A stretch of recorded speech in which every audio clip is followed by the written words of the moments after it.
distribute the coin. For example, there's other clubs here that are using the coin, but there's a clear founder, the admin of the club, who's really like driving force behind it. So Rally's really not DAO software. It's really creator coin software, but a creator could be a community of creators. It doesn't have to be an individual. Again, the tools are not as important as great. the goal. Right.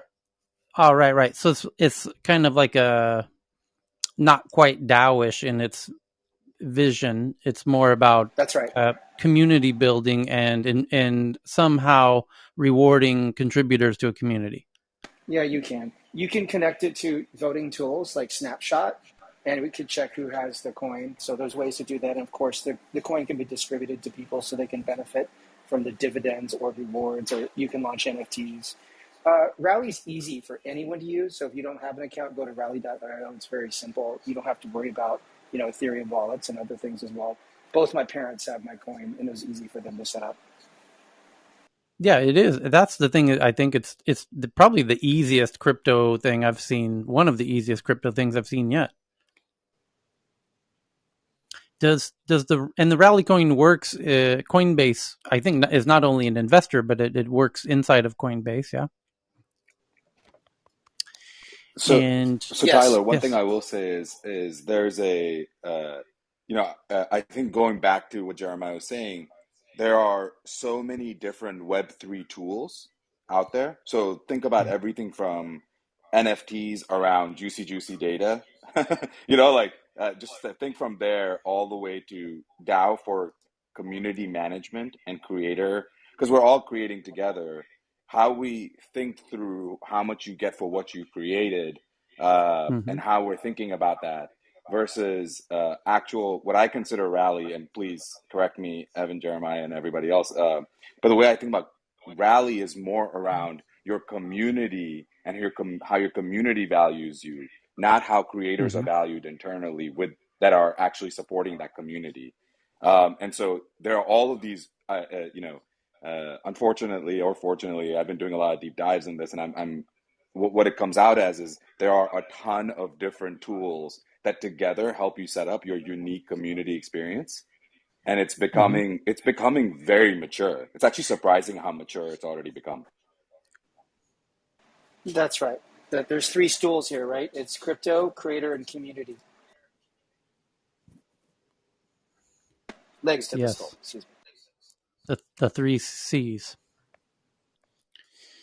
Okay. Well, we'll jump back into that at some point in the near future, and but for everyone on stage, it's something to keep in mind because there's an interesting potential scenario here. So, check the hand raise first. I see Carl in the audience. Carl-san. I've already invited him up, actually. Okay. So we will jump into the headlines as we always do here. And happy Wednesday, October 13th to everybody. Let's get into this. Where's the air horn? There it is. Beep, beep, beep. And here we go. Before we get into the big newses, let's look at some of the tweets that people have shared with me through the DMs and whatnot. Some really interesting ones that Evan and others had shared.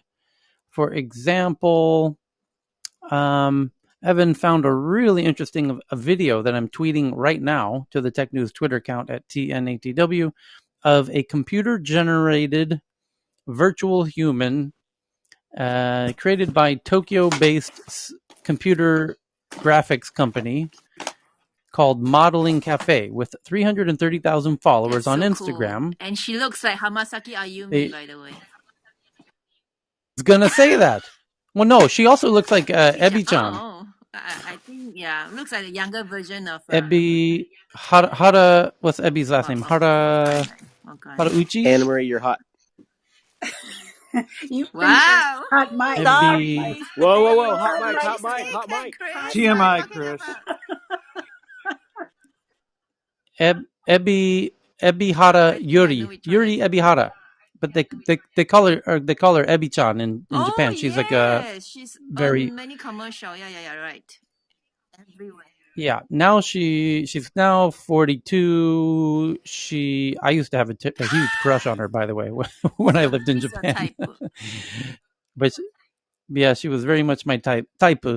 But she was married at the time. We had mutual friends, but she's like one of the biggest stars, models, what have you, in Japan back in the 90s and 2000s because of her big eyes. And this virtual model, looks like a mix of Yuki Hamazaki and Ebi-chan, because she's got the big eyes of Ebi-chan and kind of interesting. But the point is, it's according to this, her hyper realistic features have made her. She's already working with Porsche, for example, and a few other big brands, unlocking a new era for advertisers, including Porsche, IKEA, and SK, which is the Korean cosmetics brand, one of the biggest in Asia. And it's kind of amazing. Very, very human-like. And you're able to control her in the computer, but as a model. Do you think there's really going to be wild. like an uncoupling of this, where some people are doing the graphic side and other people are doing the AI side? Because I was looking at it, and there's not much fidelity in terms of the interactions, at least. But what I think is interesting is, and just to dance around your question a bit, first of all, this virtual artist won't age like Ebi-chan has. Now that Ebi's 42, she's not really featured as much as she used to, right? Like same like in America, who was like the really big models of the 90s was Cindy Crawford. Cindy Crawford. Cindy Crawford, exactly. That was the one I was trying to reach for. And she's not doing anything anymore because that's just how the fashion game works. There's kind of an expiration date on that stuff. And that wouldn't apply in this case. So if that alone is interesting, but also the cost of Cindy Crawford to promote a product is not cheap. Holy cow, does that get very expensive? And these virtual ones, just the whole supply and demand goes away because there's an endless supply of this digital influencer, where the supermodel has a very limited supply of time and is not replicatable and cannot teleport and be in 100 studios simultaneously like a digital influencer can. So there's no limit of supply. It's unlimited supply of time. So that alone means, in theory, it should cost way, way, way, way, way less, given the unlimited supply, or artificial supply, of the virtual influencer. Tyler, you can PTR. Is this a girl? Is this your hot Ebi-chan? Yes, okay. That is Ebi-chan. So, anyways. Virtual a popular Japanese influencer. So thank you for sharing that one, Evan. And there was so many good ones that were sent. Politico that has done an article about Europe's top tech cop, which most European geeks know. That's the Danish lady, Margrethe Vestager, who's been cracking down on tech in Europe for quite a while. She's in the EU as the kind of Europe's top tech cop. The article actually is correctly stated. And Margrethe Vestager is ready to take on big tech with America. Margaret says the Biden administration is a dream come true. And so now Margaret and Lina Khan are going to work together to crack down on big tech together. Yeah, interesting, that one. So I'm going to share that one to the Tech News Twitter account. And I'm trying to remember what were some of the other really good ones that people shared before we jumped in here. There's a whole. These are some of the best tweets people have sent in a long time. But we will save those until we get through the big headlines, as we always do. So we'll run through the big headlines here, and then we'll get into all of these good tweets that everyone's shared today. Some really good ones. Okay, give me 2 more seconds. Oops. Here we go. How did I screw that up? Okay, here we go. Well, I'm ready. Here we go. The top story today, Wednesday, October 13th, is from the Wall Street Journal. They say they have sources that Apple is exploring adding health-related features to their Apple Airpods. But if you follow us here at Tech News Around the World every day for the past few weeks, then you know that's not much of a surprise, now is it?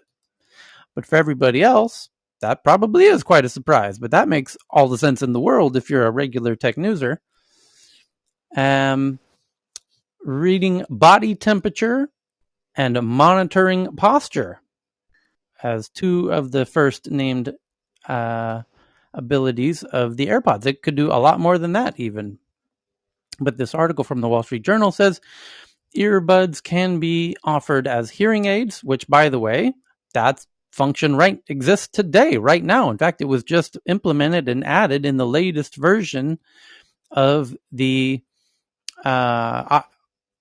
iPhone operating system update, when 15.0.1 includes a new accessibility feature in the settings under the accessibility menu, where you can now have your AirPods focus on a conversation so that you can use your AirPods as a sort of hearing aid, which cost much less than traditional hearing aids.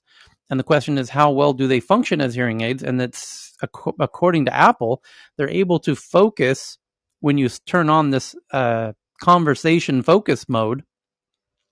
The AirPods will focus on the person speaking in front of you so that you can be in a crowded room and still hear the person in front of you much better than you could even without the AirPods in. And Tyler, we are probably only a year or 2 away from a real-time translation earbud as well. Yeah, Google has those, by the way, but Apple has not yet done those. But you're right, Apple should not be far away from that. And that would be so insane because they have the half wave cancellation of the noise, right? So someone would be speaking to you and you'd see their mouth moving, and then instantly you'd be hearing Japanese or whatever, which is crazy world right ahead of us. Tyler, it's Simon from Johannesburg. Are we going to call those? Yes, Simon, welcome back. Yeah, I've been on vacation for a while. Will we call those new earpieces Babelfish?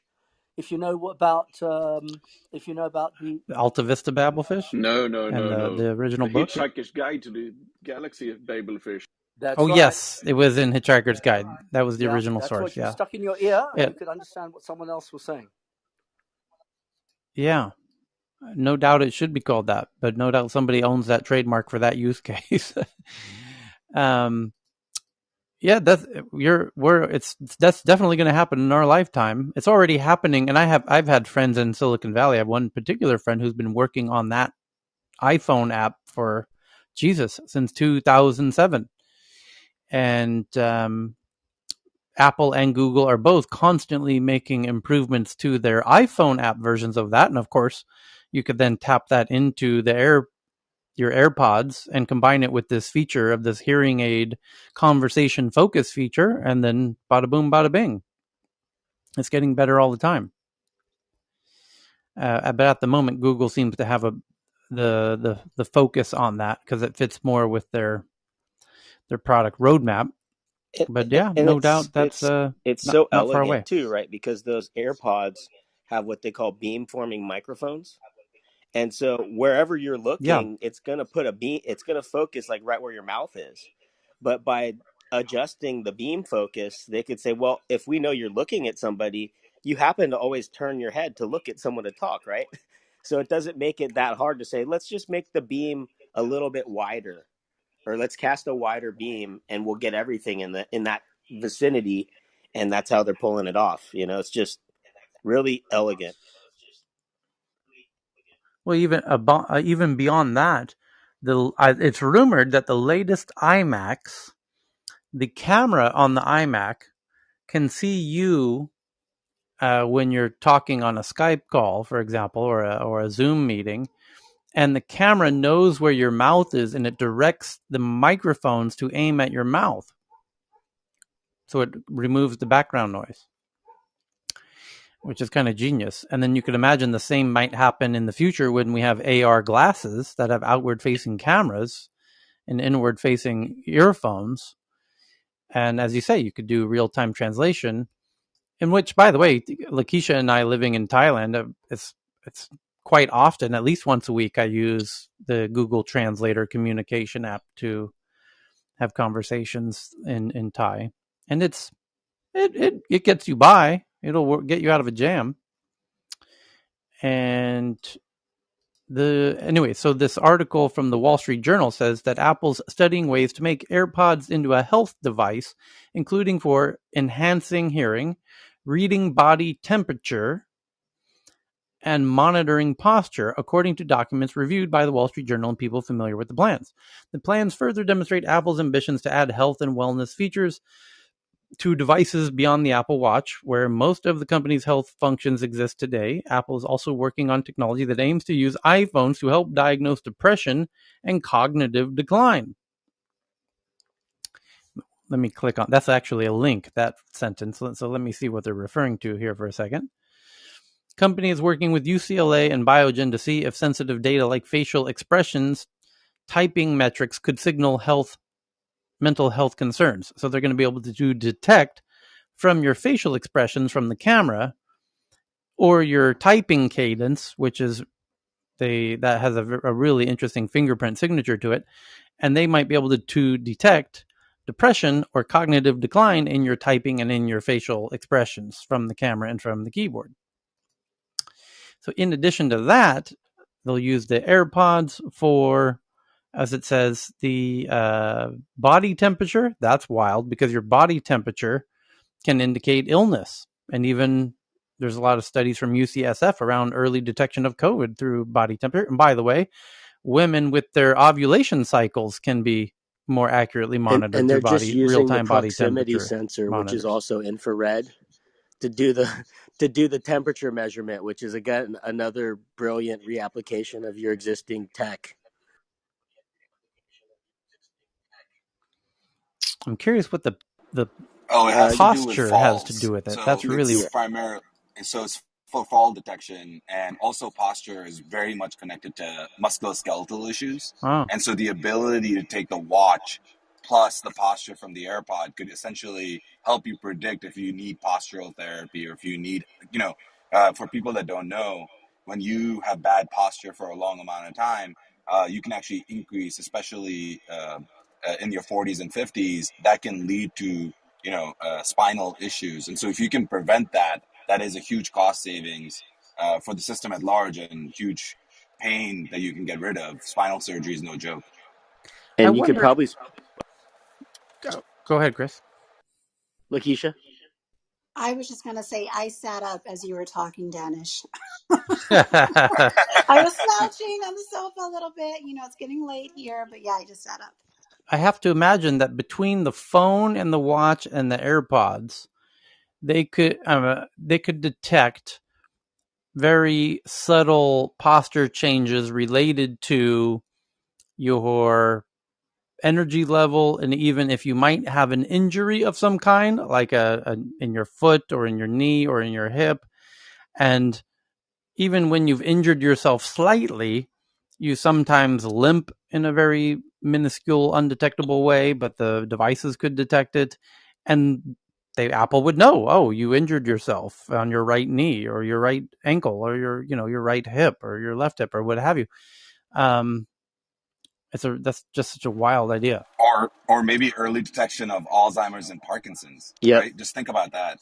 It could completely change, because if you can catch those things early, there's a lot of therapies that can actually help delay the progression of the disease. And so, I know that it seems very superficial at its, at the top end, But when you start thinking about the amount of data that they're collecting, real world data that they're collecting over time, I'd be surprised if those three things alone don't just give you pretty much a good picture or a digital twin of the patient over time.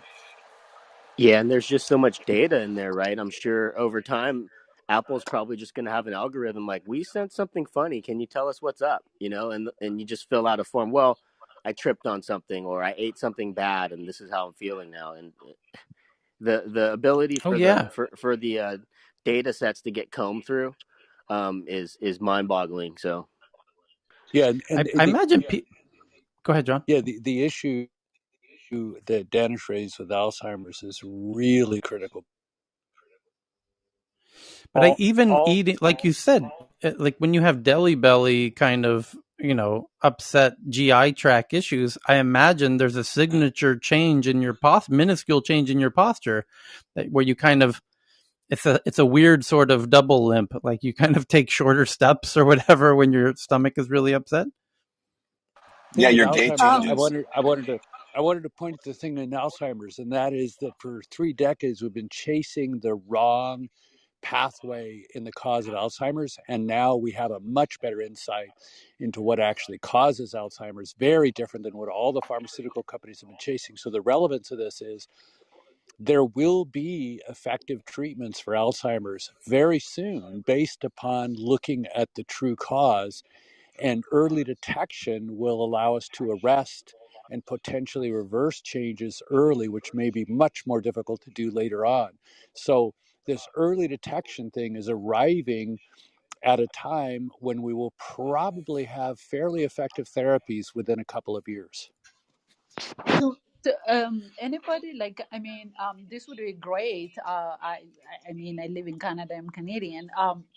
With especially doing the preventative measures, but in the US, I really do worry that if this information, I don't know if Apple is going to protect it. Otherwise, a lot of insurance companies decline people with pre-existing conditions and this and that. So if everybody detects with your watch and then the insurance company knows it, you can't get insurance. So I don't know. I would worry about that. Yeah, so in the past, that was 100% true. As of the Affordable Care Act, no insurance company can deny you for pre-existing conditions. So that's a good question, but I think that has changed. Yeah, but I don't think so. I have family members with the Obamacare, that what the Affordable Care Act that you say, and I am against this in a sense, even what I'm gonna say, but it is not a fully covering and good care that you get. I have family members who have it, and it's so funny how they have even a lot of treatment that you deserve to get. You don't get it that easy. So I think I'm going to clarify. So it's not that only the Obamacare, like the healthcare exchanges, I think what you're referring to, the healthcare exchange plans, of course, don't check for pre-existing conditions, but even across all insurance companies, because of that act, they are no longer allowed to use pre-existing conditions in determining your rate or in decision of insurance. It's no longer allowed. Like it was more of a law. So there are people that are I concerned about that. It's understand. just the way it is across Yeah, I all do insurances. understand. I do understand that part of it, but what I'm saying is, if they know about it without me knowing, that they can find any other excuse not to give you insurance. So that's what I'm worried about. It's not that I know the law, I know the Obamacare, that they don't have a lifetime cap, they don't have, they can't decline because of a pre-existing condition, all those things. But what I'm trying to say is, if insurance companies get a hold of people's healthcare information without people knowing it, they will find a way to not cover it or have a bad coverage. That's all. I agree with Messi, and I also think that it's Obamacare is not, it's law, but it's not, it's subject to change, right? So saying that we're protected for the rest of our lives against pre-existing conditions, I believe is hopeful, but I don't think it's guaranteed. And I also think this brings up a huge privacy issue, especially when Tyler was talking earlier about the AirPods and how you're able to translate, speech to text from the person in front of you.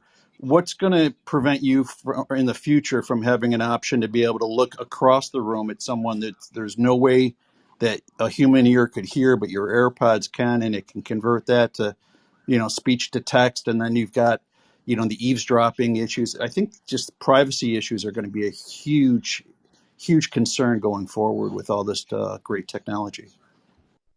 That Tyler always has been saying the last few days how businesses are by nature looking for, for profit. Profit comes first, and insurance is one of them. So their business model is try to get as much premium as possible and pay out as little as possible. So they will find a way. That's my worry. In countries like Sweden or even Canada, where you have socialized medicine, early detection would be a huge money saver.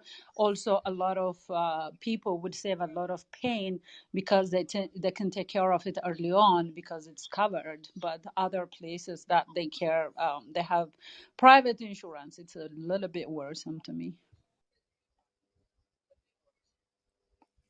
It says in the article here that the AirPods could alert wearers of slouching to improve their posture, according to the documents. And the in-ear thermometer feature, offering AirPods as hearing aids could significantly expand their reach. Millions of people suffer from hearing loss, including many whose impairment is less severe and choose not to treat it, experts say. New regulations expected to be completed by the U.S. Food and Drug Administration next year would permit the sale of a new class of cheaper hearing aids direct to consumers to treat mild to moderate hearing loss. So there could be an absolute boom of, especially with that feature that Apple built in, the conversation focus thing, which just went live this week. About 28 million Americans suffer from mild hearing loss, yet only 5% use hearing aids. Estimates the Cochlear Center for Hearing and Public Health at Johns Hopkins. Another 12 million suffer from moderate hearing loss. For a combination of what? 40 million. Wow. More than 10%.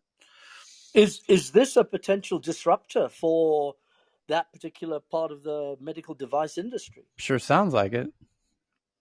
Because they are overly priced. I mean, certainly I gather in the US, they're very expensive. They're not so expensive in countries where, where the South Africa and the UK and those kind of places. But I called it 8 years ago, 7 years ago.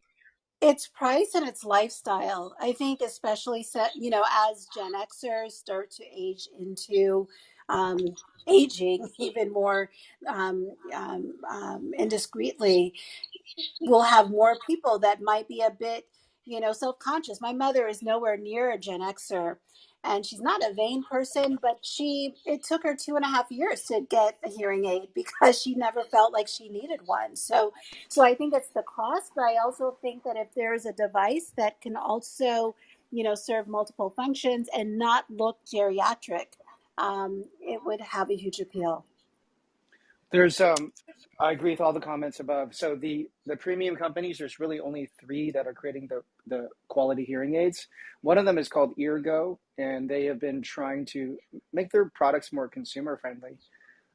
They have better battery life. They are embedded more in the ear, so they're less visible. But they're also focusing on translation technology and Bluetooth integration. So they're going to meet in the other side. They know that this AirPod disruption is coming for them, so they're not going to wait.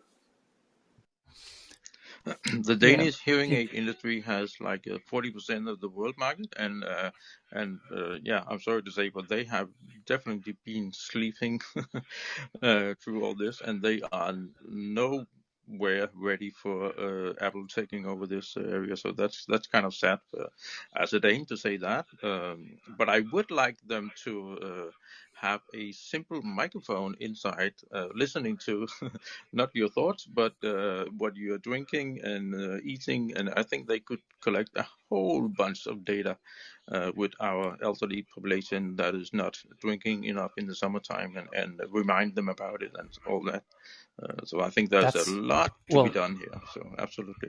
You just touched on 2 very interesting things, which is they could detect that you're chewing, for example, and we did read, for those who weren't with us when we read it, one of the coolest headlines we've come across ever in the past 6 months of doing this every day was a researcher in the University of Bath, if I recall, who has figured out how to use devices very similar to Apple AirPods to control your devices, like your laptop or your phone, through your thoughts.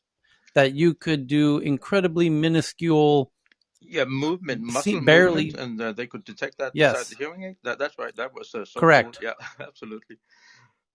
Minuscule muscle movements that are essentially barely more than thoughts that translate into this barely detectable signals that the devices can detect in your ear.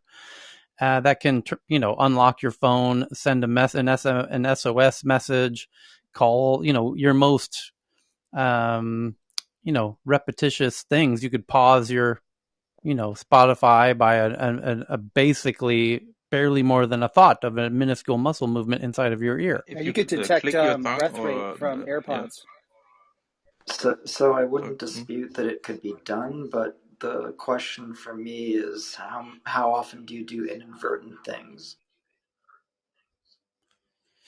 Well, the idea would be something like if somebody comes up and tries to talk to you while you're listening to music, you could basically just by the mental kind of leap from listening mode to focus mode on somebody's mouth, it could detect that and then pause your music or turn the music way down, knowing we sensed that your focus shift from the music to something characteristic, the signature of we're just interrupted by somebody who's trying to talk to you, and it could enable that basically in a kind of automated sense. That's innocuous and sounds actually quite convenient, but like unlocking things could be problematic. Yeah, that could, sure. Missile launches. But think if you had ALS, right? If that was tweaked for someone who physically couldn't perform the basic functions of speech, I think that could be incredible. Also, I was thinking about it in terms of congenital hearing loss. I mean, my foundation and the work I do, policy work nationally on newborn screening, is identifying children with otherwise unnoticed hearing loss. And so a lot of these kids have the cochlear implants that are basically like what adults can get, only on hyperdrive. But for them to have something that is, less obvious, less clunky, has all of the pitfalls of what they currently have, would be incredible. I'm trying to imagine a world where a device is able to start interpreting your thoughts in your toddler. Like, how crazy wild that would be. Yeah. But anyway, if Apple can do something like this, in my mind, it's not just disrupting this hearing support and hearing aid world, which is so ripe for disruption. What's broken, at least in the United States, is that we still do not pay for, as a public health good and a public payer reimbursed hearing aids. Only for children that have congenital hearing loss is that something that's covered or reimbursed for. So all of the, and I would say not even elderly folks, like the people that are starting to suffer with mild or moderate hearing loss, that's all out of pocket. And I think it's a national shame that there are 70 and 80-year-olds walking around that can't afford hearing aids in the United States. It's ridiculous. So it says a really interesting thing here in the conclusion of this article. The array of sensors in the devices, including microphones, an amplifier, and a sophisticated processor, mean AirPod Pros already contain much of the technology necessary to help sufferers of mild to moderate hearing loss. Experts say the market for hearing aids is dominated by a handful of companies, as we've heard here on stage, and hearing aids can cost thousands of dollars. Cheaper personal sound amplification products are available in stores, but their quality is inconsistent. Experts say AirPods cannot be marketed as hearing aids today because of federal regulations that date back decades to when many hearing aids were unsafe or ineffective. Those restrictions require the devices to be sold through licensed hearing specialists who tune the hearing aids to the wearer. The FDA is working to complete safety and effectiveness rules as required by a 2017 law for a new category of over-the-counter hearing aids that consumers can tune themselves. The rules are expected to permit companies like Apple, Bose, and Samsung to market cheaper hearing aids just in time as the baby boomers start needing them really in kind mass. of the key part is to design. Well, it's not even going to be that hard for them, but they just need to update the firmware to allow those AirPods to perform that function when you're not connected to a device. And once they do that, it's really going to work well. Sometimes I run my AirPods without listening to music, and it still does all the noise cancellation, which is also really cool. So yeah, I was going to report on that today. I've been using them since morning, and the voice transparency has been amazing, as well as the noise cancellation. It's just mind-boggling how clear the sound is, and these are better than the couple of others I have, the noise canceling Bose and another one, I'm forgetting the name. The noise cancellation with these iPod Pros are far superior. Yep. So, Nick, the second biggest article is from Bloomberg. They say they have sources that Apple will likely cut its projected iPhone 13 production targets for 2021 by 10 million units due to shortage of parts namely from Broadcom and Texas Instruments, which means chips. There's a chip shortage, even for Apple. Strangely, it's chips from U.S. companies because they seem to have the chips coming from TSMC that they need. Although, I wonder how many suppliers they have for the iPhone 13. The next one is from Nikkei Japan. They say they have sources, speaking of TSMC, that TSMC and Sony are planning a semiconductor factory in Japan, which we've covered that headline many times as it was developing. And so Sony and TSMC working together on a semiconductor factory in Japan opening in 2024, costing $7 billion, half of which will come from the Japanese government. Makes sense. Toyota Group parts maker Denso considers signing up. Yep. Car companies, everybody's going to want a piece of that. And congrats to Japan for convincing TSMC to open a plant in Japan. That's brilliant. That's one of the high item to-do lists for countries, highly developed countries around the world. We're literally racing and competing with each other to convince TSMC to open factories on their own soil. So congrats to Japan. The next one's from The Verge. It says the Apple Watch Series 7 review. Now that reviewers have got their hands on the new Apple Watch Series 7 with the bigger display and more dust resistance and multiple timers, but only 1 day battery life and no third-party watch faces or Qi charging. You still have to use Apple's proprietary charger because they make money on that thing. And the bigger screen and faster charging are nice, but not reasons to upgrade. Oh, really? Because that's the main selling point. A bigger screen and faster charging are nice, but not reasons to upgrade. The most important questions to ask about the new Apple Watch 7 aren't about the Apple Watch 7. They're about the Apple Watch you may already have. That's a general way of saying that if there's nothing wrong with your current watch, there's nothing in the Series 7 that should compel you to upgrade. Ouch. If you've been waiting for some key features before buying your first Apple Watch, I don't know that it's here either. And they wrote the same thing about the Apple Watch 6, they say. And I think that's just what we should expect from the Apple Watch series going forward. Iterative updates that will be great when you replace your current watch, but not a reason to upgrade. The Apple Watch Series 7 is great. The larger screen and faster charging are two headline features, and both are welcome. The Apple Watch is a class entirely of its own right now. Nothing else is as good for iPhone users, and nothing like it is available for Android users. They give it an overall score of 8.5, the good things being the bigger display, the multiple timers, and the bad things are the battery life is only 1 day, still no third-party watch faces, and no Qi standard charging. You have to use Apple proprietary chargers. Okay. I think the big update that people are waiting for is actually going to be in the bands, that they're going to make much more specialized bands, wristbands, with sensors in them.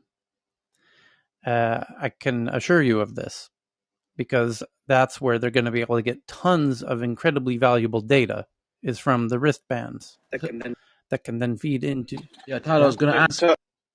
I'm actually curious about, obviously Apple's got a hardware event coming up in a few days, I believe. Was it next week? On Monday. Yeah. And they have such a huge portfolio of hardware, and with this chip shortage, I would hate to be a supply chain manager at Apple right now, because leasing watches, MacBook Pros, the new iPhone. If anything, they should probably be trying to, slightly encourage some people who have the iPhone 12 not to upgrade, but those who maybe are on the 11 or below to upgrade. But same with the watch, like, it's getting hard to find competitors to upgrade, but then you also have this chip shortage. So, and of course, we're using Apple trying to pare back on accessories, not sending you like, the power bricks as they used to, even headphones. Obviously now there's the AirPods coming out, probably another generation coming out on Monday. Yeah, I'm just wondering if anyone has an insight as to like how would Apple even be able to sustain because they have such a wide hardware portfolio now. It's like they release so much. I mean, Apple TVs, everything, right? So I'm just curious if they'll be able to this is like one of the heights of Apple, because if the chip shortage continues for any period of time, they're going to find it hard to deliver on all their promises. They also said that with hardware, you ultimately reach a cap, and that the 13 is the most inconsequential update they've had. So they're getting kind of panned on that review, and I wonder if they're going to use the chip shortage as a reason to a reflection of low demand. Well, what Apple does is they sign what's called the most favored nation contracts with these suppliers, so that they always have essentially premium access to components. I'm not saying in every case, but that's what they try to aim with all of their contracts. I imagine, though, with the new bands, which will have additional sensor capabilities that will add incredible new value and features to the watch, they'll probably force you to get the new version of the watch to enable these new bands, because they won't be back compatible with the one of the previous things that annoys versions me of the about watch. Apple is I want to get the Apple Watch, but I have to get an iPhone to use it. I don't want to get an iPhone. So not that I can't afford an iPhone. I don't want an iPhone in Africa because I need to use my Android in Africa. If I was living in the US, I would probably still have an iPhone. But I can't use the Apple Watch with any other Apple hardware product. I mean, the iPad I have, but I can't use it with that. Now, which I think is really stubborn of them, given that they have things like Apple Music on Android, right? But they won't have the Apple Watch pairing with your iPad. I find that really annoying. Mm-hmm. Yeah, you're not the only one. There was somebody did a headline yesterday saying exactly that. It was like a big tech publication like The Verge saying it's time to make the Apple Watch more friendly with Android, and it's because they use that Apple Watch as a Trojan horse to get you into the Apple ecosystem, and that's why they came out with the watch. That was the whole strategy, was we need to make a device that will persuade people over, so that you get the watch, and then the next time you come around to buying a phone, it kind of pushes you towards the phone. Okay, so pardon me, somebody just sent me a juicy DM here that I'll share in a bit. Okay, next up is the Apple says the virtual event, which our friend Mabana would just referenced, is titled Unleashed, which will be held October 18th at 10 a.m. Pacific time, which is very perfectly starts when we can, right at as we are just winding down the tech news around the world, which goes from 7 to 10 a.m. Pacific. So we will just keep that ball rolling right into their live stream event on Monday, October 18th, where the new MacBook Pros with the M1X processors are expected, the 14-inch and 16-inch. And the people have been waiting for these for more than a minute now, and myself included. So the question is, how fast will they be, this new M1X processor? And people were incredibly happy with the M1 processor, and the question is, how much more fast will the M1X be? Perhaps a whole lot more fast, looking at the artwork for the invite for this event, where it gives the impression that you're going into warp speed on the Millennium Falcon. So let's see. And then the title of Unleashed is also obviously a hint of something. Incredibly long battery life, so you don't need to be near a charger or something like that. Or the ability to send stuff between your devices and the laptop, perhaps. A lack of cables, of either power cables or data cables, is a likely bet. And did they release the AirPods 3 last time, or likely No, this is going to? that's expected at this event as well. Yeah. So next one's from Reuters. They say there's internal documents that show Amazon's Indian arm ran a systematic, those are actually two different words, believe it or not.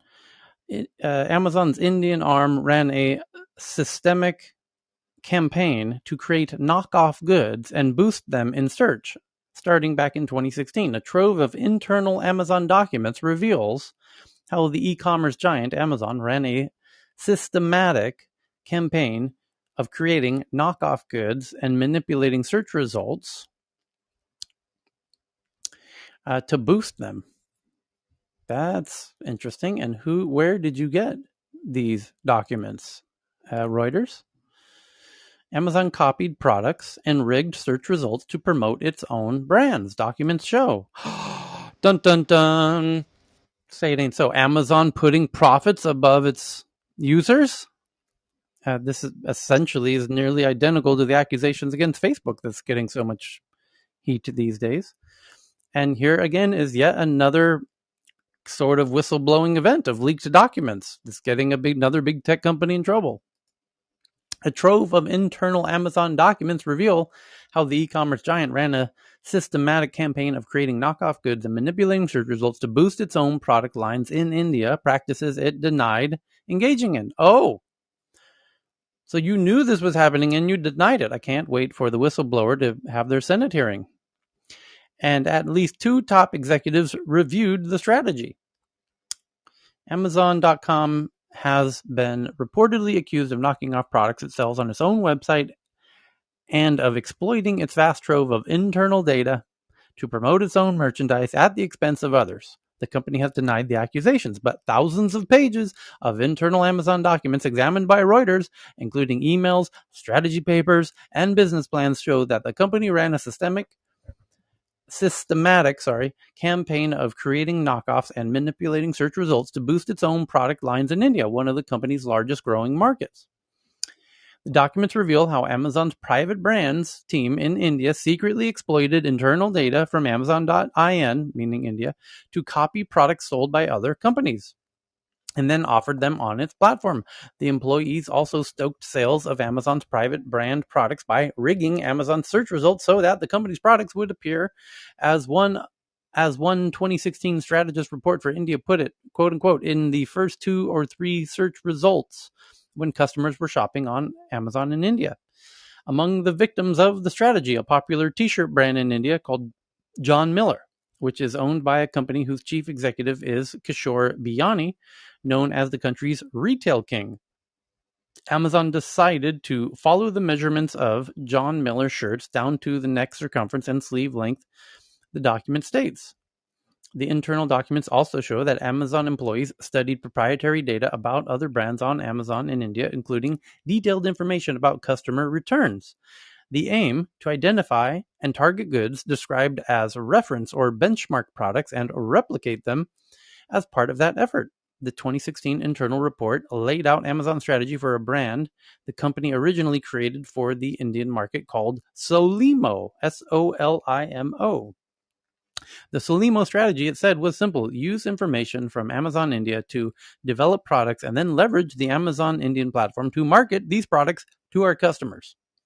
The Solimo project in India has had international impact. Scores of Solimo branded health and household products are now offered for sale on Amazon's US website, Amazon.com. The 2016 document further shows that Amazon employees working on the company's products, known as private brands or private labels, plan to partner with the manufacturers of the products targeted for copying. Oh, shit. So they would actually go to the manufacturers of the brands they want to copy and say, hey, we noticed you make this product that's selling so well on our platform, Amazon. How about you make it for us too? The number one leadership value of Amazon is called customer obsession. That's what you just said. Hey, Group and Tyler, what is old is new. The same thing has happened on the retail side with their private labels too. Everything that you read there, Tyler, is what we experienced in food and bev and you name it. It happened to me and my clothing company, Urban Outfitters, made me an offer for my line, my spring. What year was that? 2002 line, and I didn't sell it to them at the price they wanted. So they had a friend of theirs, BCG, which makes a lot of stuff for Urban Outfitters, make my clothes for them. My exact designs. They just completely ripped it off, and then they had it on their website. Same happened to us with Altoids after we had acquired Keller and Bowser. A major retailer we helped put on the map. And then they asked, could you make a knockoff of Terry's chocolate and our Altoids? And we didn't make private label, and they made the knockoff. And you're talking about tens of millions of dollars just went away. Old is new. The document further shows the document entitled India Private Brands Program. Oh, by the way, before we get back into the article, it's worth noting that in recent days, there was a headline that Amazon is working on a POS system, a point of sale system, meaning a digital cash register when you check out.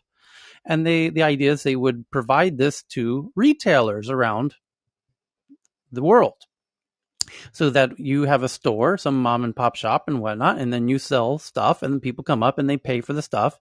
And Amazon's going to give you this neat little tablet with a checkout system, a little digital cash register.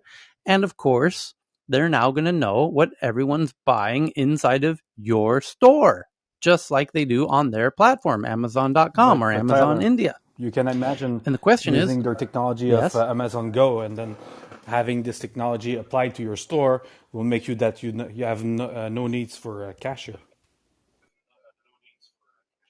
Well, yes, but check this out. It gets far crazier. Watch this. So Amazon One, is that what it's called? Their palm reading payment system? I believe it's called Amazon One, isn't it? Cheryl or Chris, somebody who joins us regularly, is it? Let's see.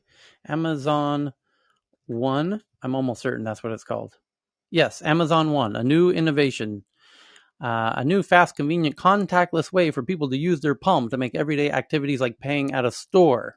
So Amazon One, they also want to put in stores so that people can pay with their palm. It's already live in some Whole Foods, which Amazon owns. Now, combine the concept of a retail transaction where the store has Amazon's point of sale system to track what was sold, and the Amazon One, which is the palm, which is tied to the identity of the buyer. So not only do they know what was sold and where, they know who bought it. And this transaction happened in a store that has nothing to do with Amazon. Yet they collect the data. They now know all of the products that are being sold everywhere, which products are being sold where, and who's buying them. Welcome to the world of Klarna. This is what they have been doing for the last 3 years. But yes, online. But now I'm talking about bringing this into brick and mortar stores. Doing this into brick and mortar stores in Sweden for the last 3 years. We spoke about this about 4 months ago, and I said I did get out a list of my favorite winery. Yes, wine that I bought on you're right. Johan's right. Yeah. Johan, because Klarna did it without even the POS system and the payment, because Klarna, you have an account as a buyer. And then when you go to the store says, how would you like to pay? And you can say, well, I'm a Klarna customer. I'd like to pay with Klarna. Okay, great. Well, now Klarna knows that you just bought a physical good at a physical store and what you bought and where you bought it from. So you're right. That is all the same data, but done in a different way. Sorry, boss. You're wrong again. Not often I can say that to you. The thing is here, I didn't pay with Klarna. I used their point of sales and the card machine that Klarna had provided to the shop. I didn't log into Klarna, and that's what really made me mad. that Klarna, just by handling the transaction to my MasterCard or Visa, actually did get all this information. What is my favorite wine, etc. was the one that I thought, as well as they also did get what kind of pharmaceuticals do I buy at the pharmacy. Which painkillers do I prefer? I prefer paracetamol according to the Klarna data. So no, sorry, it wasn't. I needed to give Klarna allowance. I just used the point of sales point in the shop, and they did get the big data anyway. You are done. No, but the point is that the add-on value for the shop, the owner of the shop, is that if you had something like that, the POS shop, you don't want to have cashier on place and then use the Amazon system. So you will get everything that you need without a cashier. So this is the big point of it. Like if you have this kind of system that you can implement in your shop, it's a game changer. Yeah, but the problem is that given this documents that just came out here in Reuters, given Amazon's history, you can't you would have a good reason to assume that Amazon's going to use the data of what you're selling in your store and who you're selling it to send them ads on their devices to not go to your store anymore and just buy it directly from them. Good point. Or Whole Foods if you were shopping somewhere else. Right. Or, yeah, and also figure out what is popular in every city. Well, they probably already know that anyways. But brick and mortar stores, they already know what's popular to buy online, which is different than what people buy offline. And they want to know what people are buying offline and start making those products and start selling it to them and take over the offline world as well. Now that Amazon's pretty much dominated the online world, they seem to have a really brilliant plan for how to dominate the brick and mortar world. And they could do the same as Shopify. Like Shopify, this is exactly what they're doing. They're having their POS system, and then the POS system is linked to the website system. So you are using both systems to sell to your customer directly on the brick and mortar shop and the website. So they could use this to compete Shopify after. But Shopify doesn't do knockoffs of its merchants' products and compete with them and outrank them in their own algorithms. So in a sworn statement before the U.S. Congress in 2020, under oath, Amazon founder Jeff Bezos explained that the e-commerce giant Amazon prohibits its employees from using the data on individual sellers to help its private label business. Under oath. And so that's a felony, lying before Congress. That was a stupid answer because we know they do it just as other retailers did it themselves also. Well, the catch might be that he says they don't use the data on individual sellers. They probably might not. They probably do it in aggregate. And in 2019, another Amazon executive testified that the company does not use such data to create its own private label products or alter its search results to favor them, which that one is more provably false. Oh boy, good times. So the next one, shall we, is, what do we got? The next one is from The Intercept. The Intercept is publishing today Facebook's secret blacklist of 4,000 dangerous individuals and organizations that users are barred from speaking favorably about. To ward off accusations that it helps terrorists spread propaganda, Facebook has for many years barred users from speaking favorably about a secret list of dangerous individuals and organizations, which is called the DIO, Dangerous Individuals and Organizations. Experts say the public deserves to see the list, a clear embodiment of U.S. foreign policy's priorities that could disproportionately censor marginalized groups. I'll stop it with this. I would get tired what of do you that mean it could? Group crap. It makes for good headline stuff. It's like any fucking thing on the planet could disproportionately censor marginalized groups. It's a piece of bullshit. It's weird that they're obsessed. The left-leaning press is obsessed with that concept, and I'm rather left-leaning myself. But to jump on that train every single headline and force it into stories where it doesn't really necessarily belong. This article is incredibly interesting. This list, of these dangerous individuals and organizations, which The Intercept is now leaking in this article that I'm now tweeting out to the Tech News Twitter account. So you can see this list of dangerous individuals and organizations. There it goes. And the restrictions appear to track back to 2012, when, in the face of growing alarm in Congress and the United Nations about online terrorist recruiting, Facebook added to its community standards a ban on organizations with a record of terrorist or violent criminal activity. This modest rule has since ballooned into what's known as the Dangerous Individuals and Organizations Policy, a sweeping set of restrictions on what Facebook's nearly 3 billion users can say about an enormous and ever-growing roster of entities deemed beyond the pale. But nobody knows who's on the list until now, because now The Intercept is leaking the list. And along with the list, they are also leaking a guide for Facebook moderators to follow in policing the use of mentions of people on this list.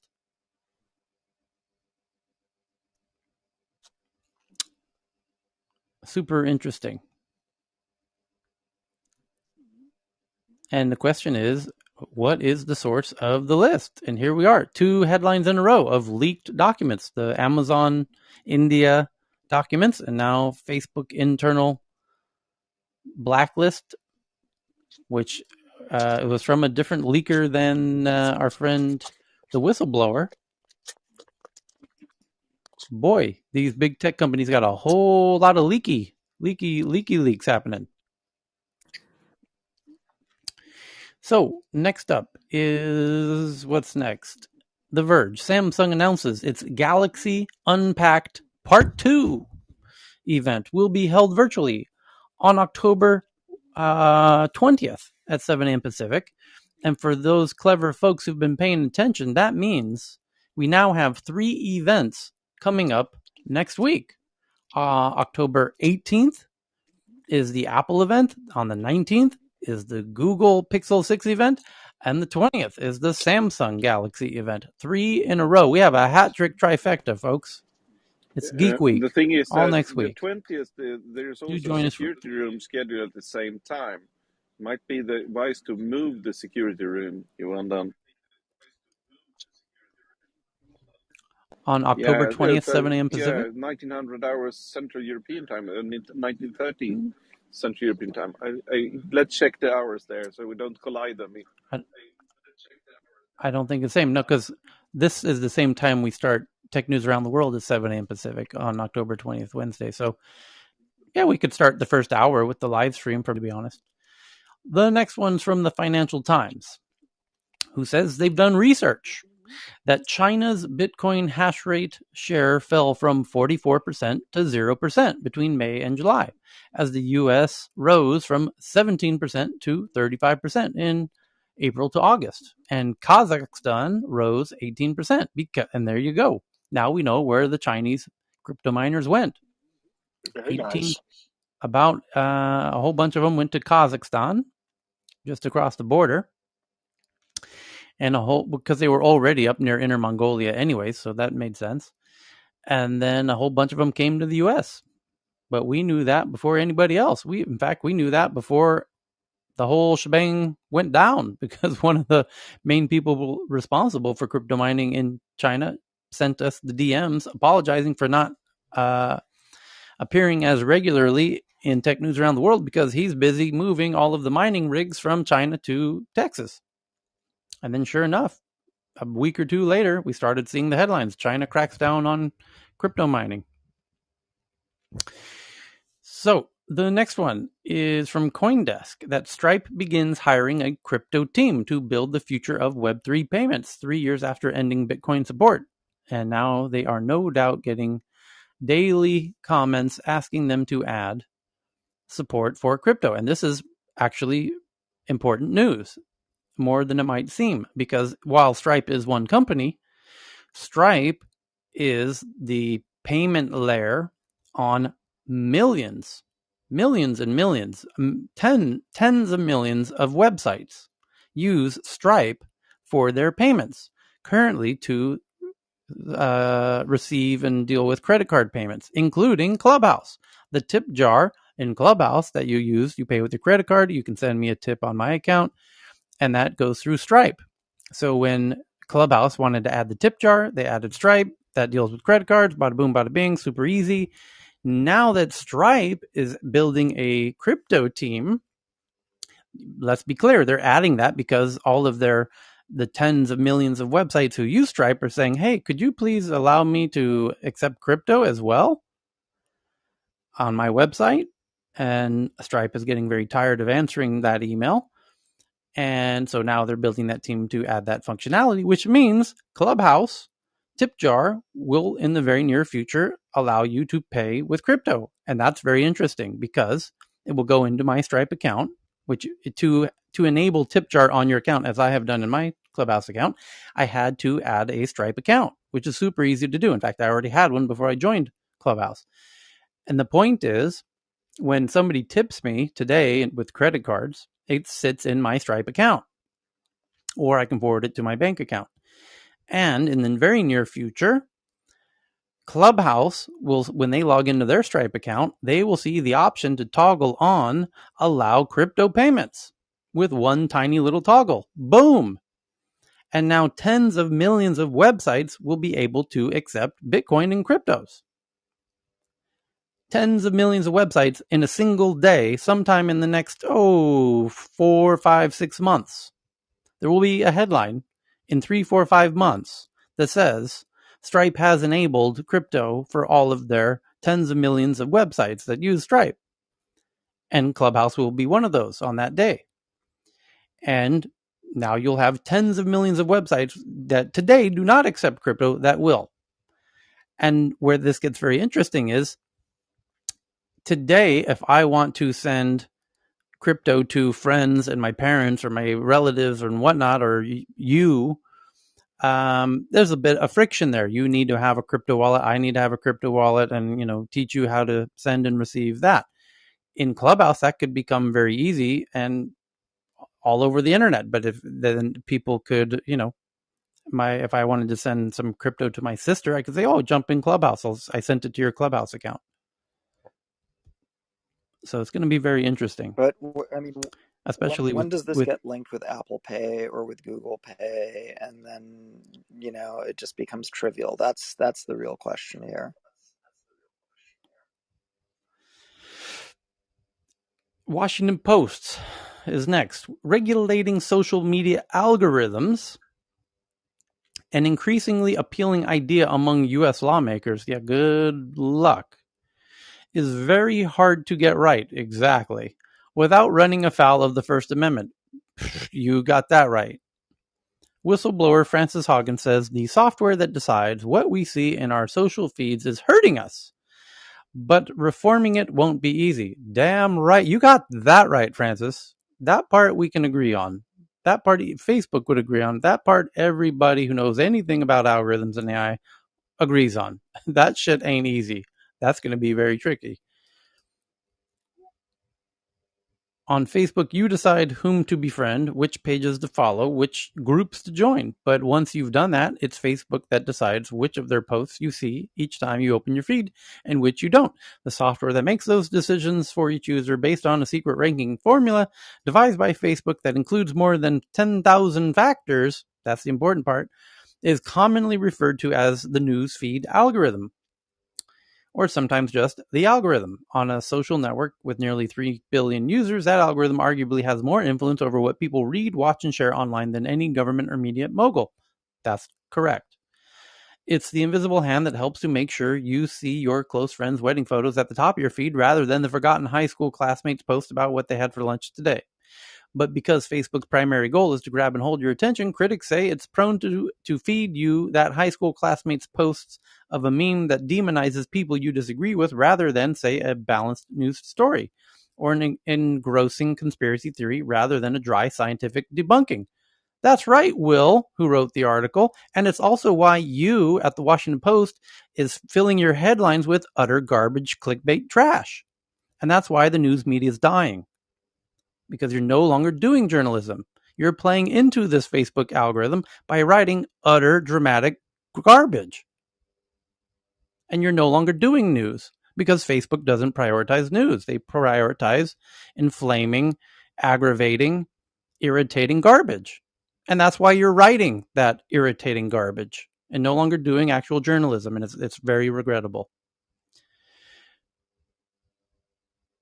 But he's got it right. That is the algorithm, and it's going to be nigh impossible for Washington to get to even begin to understand it, as is evidenced by the Senate hearings that we've seen even until very recently, where senators are asking Instagram if they're going to remove their what's the name? What is their internal terminology for bogus accounts, fake accounts? FINRA? No. What? These anyway, it's the senators are so antiquated that and geriatric that they will not be able to get their heads around what the algorithm is and how it works. It's an actual sad, tragic joke. It's a pure comedy fiction to imagine that they will even begin to understand it, let alone properly regulate it. So yeah, that's true. It's going to be, I'm sure they try to verbalize that in this article at some point. Tyler, can you check the hand raise? My favorite Nicholas Yes. is in the room. Okay. I'll get to that. So yeah, they're not going to be able. Lawmakers' latest idea to fix Facebook: regulate the algorithm. That's the saddest tragedy comedy I've ever heard right there. That's a tragic comedy film waiting to happen. Somebody could turn that Farrell as the politician who's trying to figure out the algorithm to get their hands on it.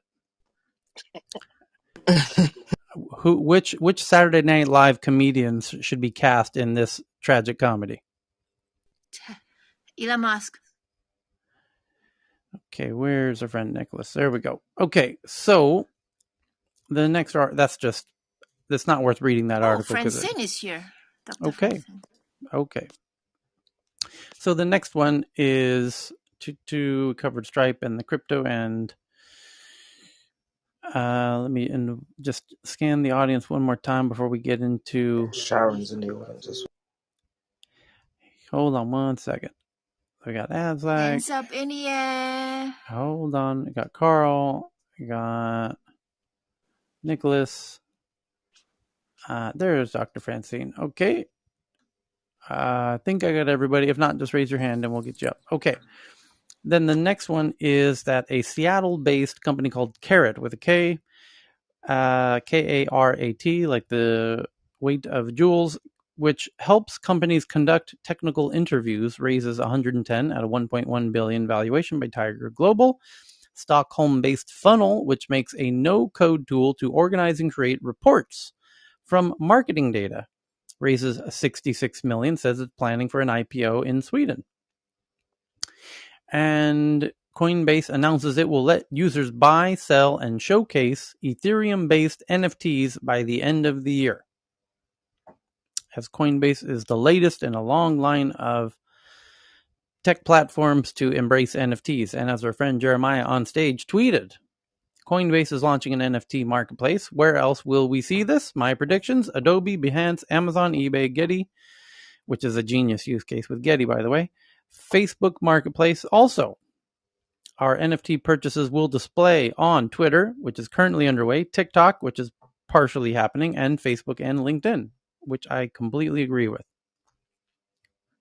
And by the way, Nicholas, if he's joining us on stage, there was a headline today about somebody, it was in the news, for talking about using Ethereum as a login. I will try and find the article. I wonder if you saw that article, because we mentioned you when we read it, because it's certainly in your wheelhouse. And I predicted how you would respond to an article about using Ethereum as an alternative login instead of Facebook login or Google Connect and Facebook Connect, Apple Do you Connect. mean your Ethereum wallet address? Yes. Yeah. Yep. So ENS is the group that would be responsible for that. I think that's possible if you own your own .eth account domain. I think that's quite possible. But that's such a small use case of people. Yeah. I think the here it is. Sign in with Ethereum is coming, according to CoinDesk. And then they share the URL where this project is going to take place, which is login.xyz. And let's see, sign in with Ethereum, login.xyz, your account on Ethereum. Sign in with Ethereum is a new form of authentication that enables users to control their digital identity with their Ethereum account and ENS profile instead of relying on traditional intermediary. Already used throughout Web3, this is an effort to standardize the method with best practices and to make it easier for Web2 services to adopt it.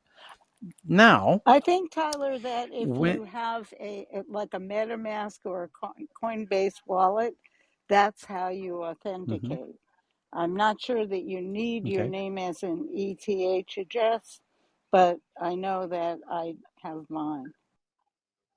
I think that's right.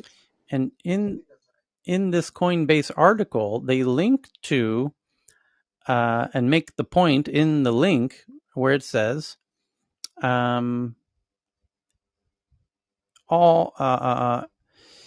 maybe you do much the same.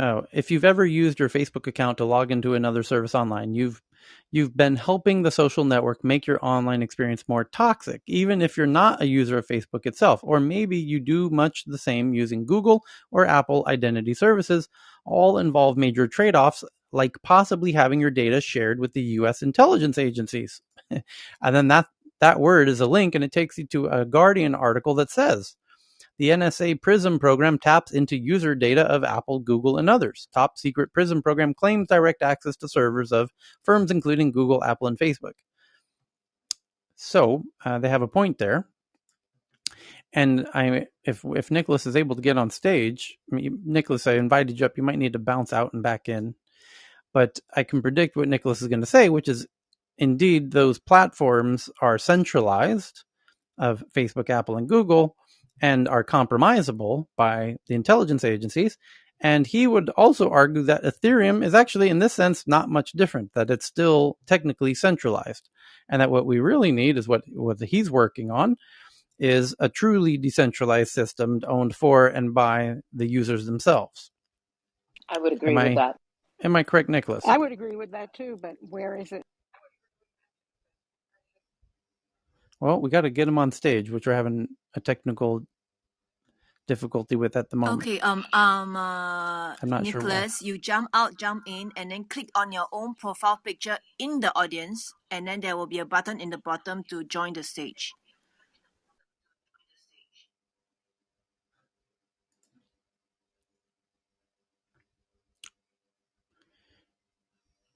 Okay, well, hopefully he heard you. So while we're waiting for Nicholas, we'll get into the next headlines here. Carl pays nothing,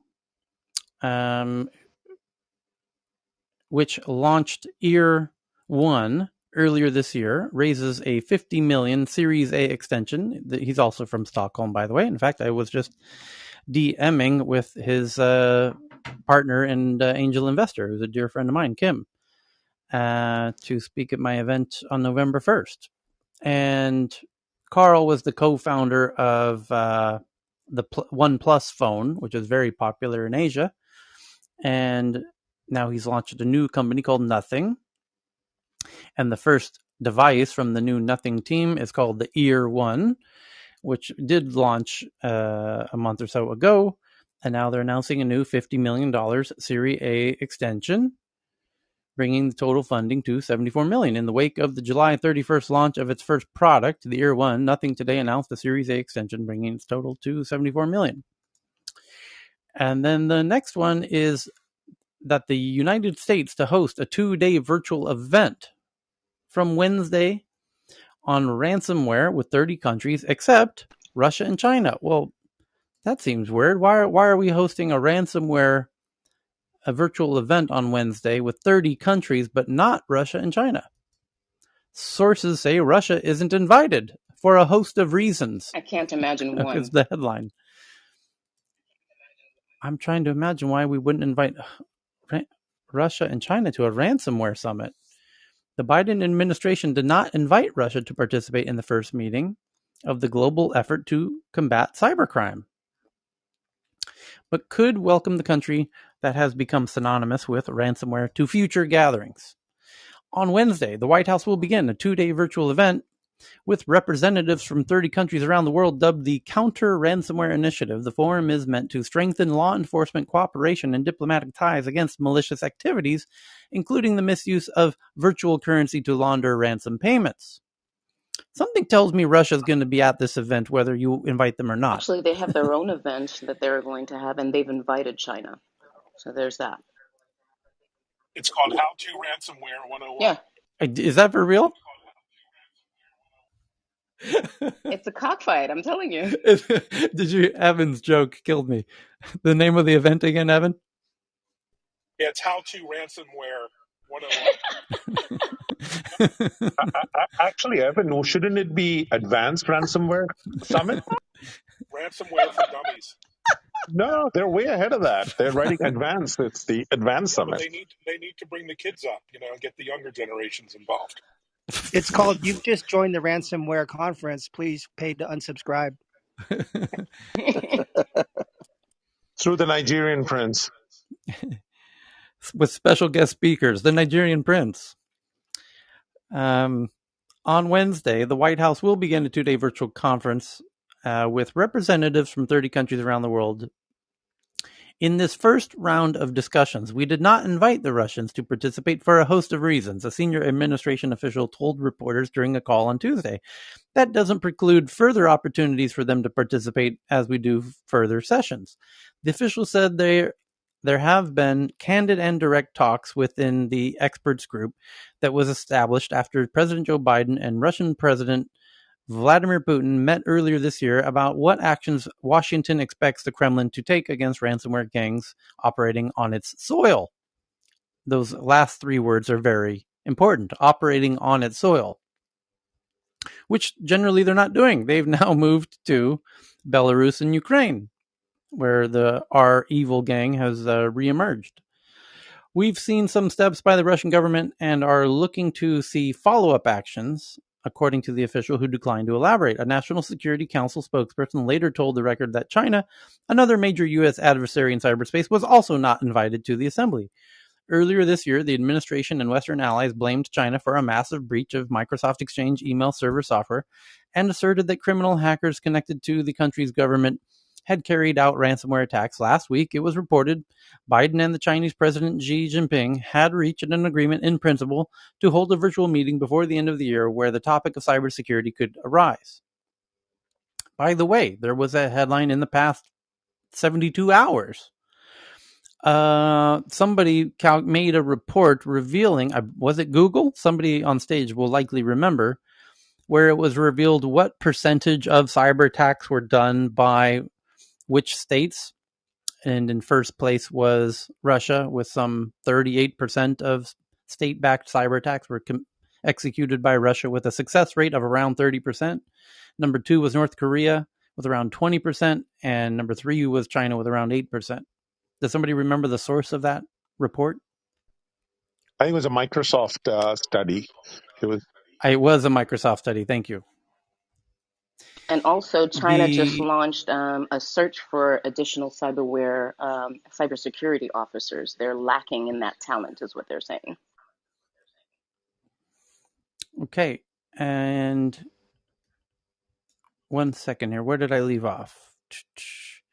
We've seen some steps. Another national told the record that earlier this year, the administration and Western allies blamed China for a massive breach of Microsoft Exchange servers. We covered that. Ransomware has become a national security threat over the last year, following a series of devastating attacks on businesses that operate critical infrastructure, such as the Colonial Pipeline. Biden gave Putin a list of 16 critical infrastructure sectors that are supposed to be off limits to hackers, but after a brief lull, attacks on U.S. targets by organizations known or suspected to be in Russia have ramped up. Yes, however, there was a brief lull as those hackers relocated from Russian soil to non-Russian soils, aka Belarus and Ukraine. And it took them a couple weeks to relocate. And then they relocated, and then the attacks resumed. But the Biden's stern demands of Mr. Putin was that Putin stop these critical infrastructure attacks that were happening on Russian soil. And Putin said, sure, no problem. And then he called up the hackers and said, hey guys, move to Belarus. And it took 2 weeks later, and they did, and the hacks resumed. And then Putin said, I don't know what you're talking about. It's not happening on Russian soil. Bada boom, bada bing. Last month, a senior FBI official said his agency saw no indication Moscow had cracked down on criminal networks within its territory. A week later, the Treasury Department imposed sanctions on cryptocurrency exchange owned by Russian nationals but happens to be in Belarus. That officials allege helped launder more than $160 million in illicit funds for various ransomware and criminal gangs. In fact, it was registered in what's that? Czech capital? Prague, yes. So they had registered the company in Prague, but it was owned by Russians. So they knew that, again, it was just this funny little game they play where they pretend not to be based in Russia. The 2-day White House event is organized into 6 sessions. The administration officials suggested there would be concrete takeaways from the coalition's meeting, but declined to specify. The official stressed there would be similar meetings in the future. This is our first international engagement. It won't be our last. The official said the countries that are participating are not our only valued partners. We look forward to future engagements, blah, blah, blah. So it'll be interesting, but you better believe Russia's going to be at least listening in the background on that event. You can make sure of that. So next up, Ohio-based Aware, which analyzes internal company chat tools for legal compliance, sentiment, and more. That's corporate internal spyware, by the way, is what that sounds like. Raises $60 million by Goldman Sachs. Organizations have been using social media monitoring for years to get a better idea of how they're being perceived in the world at large. And we read a headline when we met 8 hours ago about the fact, and by the way, it was written by The Atlantic, about how Slack is being used internally at companies. And now these companies are starting to realize that the team members who are using Slack now have a new tool that empowers them to do collective kind of, power moves against their executives. And they gave concrete examples, including Apple recently, where people were trying to use Apple's used to Slack now that everyone's gone to a post-COVID remote from work scenario. And these team members on Slack are starting to talk to each other in ways that they previously were not really able to do, and coordinate and search for terms and create Slack channels related to specific issues like, have you been harassed at work? Join us in the Slack channel. That was really never possible in a non-digital physical world, because if you tried to put up tried to coordinate such an activity on Apple campus, you would quickly be shut down. But Slack is basically breaking down the power structures as digital platforms are known to do. And now that we read that today from The Atlantic. And now this one coming in now, just a few hours later, about Aware raising $60 million for tech that monitors internal messaging platforms for legal compliance, quote unquote, and sentiment analysis, meaning, are your coworkers conspiring against you? Organizations have been using social media monitoring for years to get a better idea of how they're being perceived in the world at large, to pick up on themes or urgent issues relevant to them. and to generally be more responsive in a world that's predicated on engagement. Now, a company called Aware, which has built a similar framework aimed at organizations' internal messaging boards, is announcing some funding, a sign of growing interest in applying the same principles in-house. The startup, based in Columbus, Ohio, who led the round. And the company's not disclosing its valuation. Aware plans to use the funding to continue expanding its technology, which today is focused on mainly on monitoring text-based conversations on company messaging platforms like Slack. Oh, what a surprise. For things like, quote-unquote, legal compliance, confidential information sharing, sentiment, toxic behavior, and harassment. Yep, this is precisely what an amazing, incredible bullet train of a tech world we live in, when 8 hours ago the Atlantic's writing a piece about how Slack is now being kind of weaponized by employees against the employers, and now here's the solution.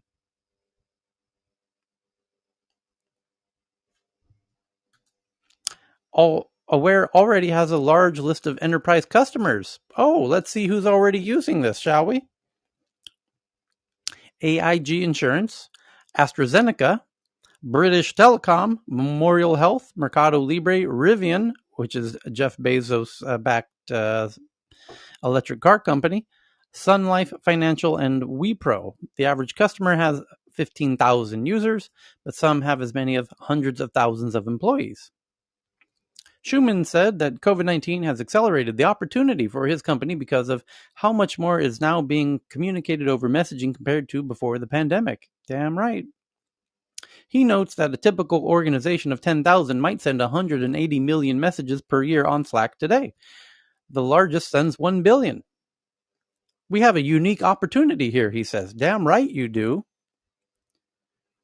Damn right you do. Companies are shitting themselves about how they're using Slack and how that could cause lots of big headaches, and is already causing lots of big headaches, and might, in fact, be related to the question we were just asking ourselves 20 minutes ago, which is, why are all of these internal documents being leaked lately? We had the Amazon leak today. We had the Facebook blacklist of 4,000 users leaked today. Why are all of these leaks happening? Because internal team members are getting access to documents they previously didn't have when they worked at the company. Now that they're working remotely at home and they're going to these different systems of working remotely, they now have these tools to search inside of the organization in a way that they might not have before, and to share documents internally that they might not have been able to before. So there you go. Aware, monetizing internal communications. The next one is that Waze, the real-time traffic monitoring company that Google bought for $1 billion based out of Tel Aviv, although the team they had a dual team. They had the development team was in Tel Aviv, and then the non-dev team was right in the heart of Palo Alto, which I visited their office.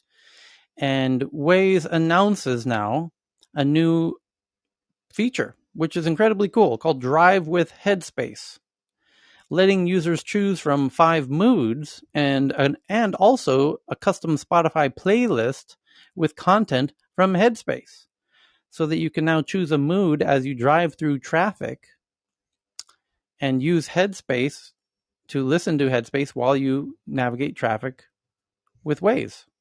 What an interesting partnership. The next one is from the Wall Street Journal. They say they have analysis that competitors are gaining on Huawei and Apple in the 5G equipment and handset markets. US is catching up fast to China in 5G subscription per capita.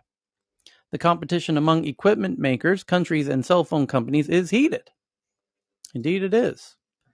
And indeed the whole West is unified in banning Huawei. And so the headline from the Wall Street Journal says, Huawei, Ericsson, or Nokia? Apple or Samsung? US or China? Who's winning the 5G races? The competition among equipment makers, countries, and cell phone companies is heated. Here are the leaders in each of those races.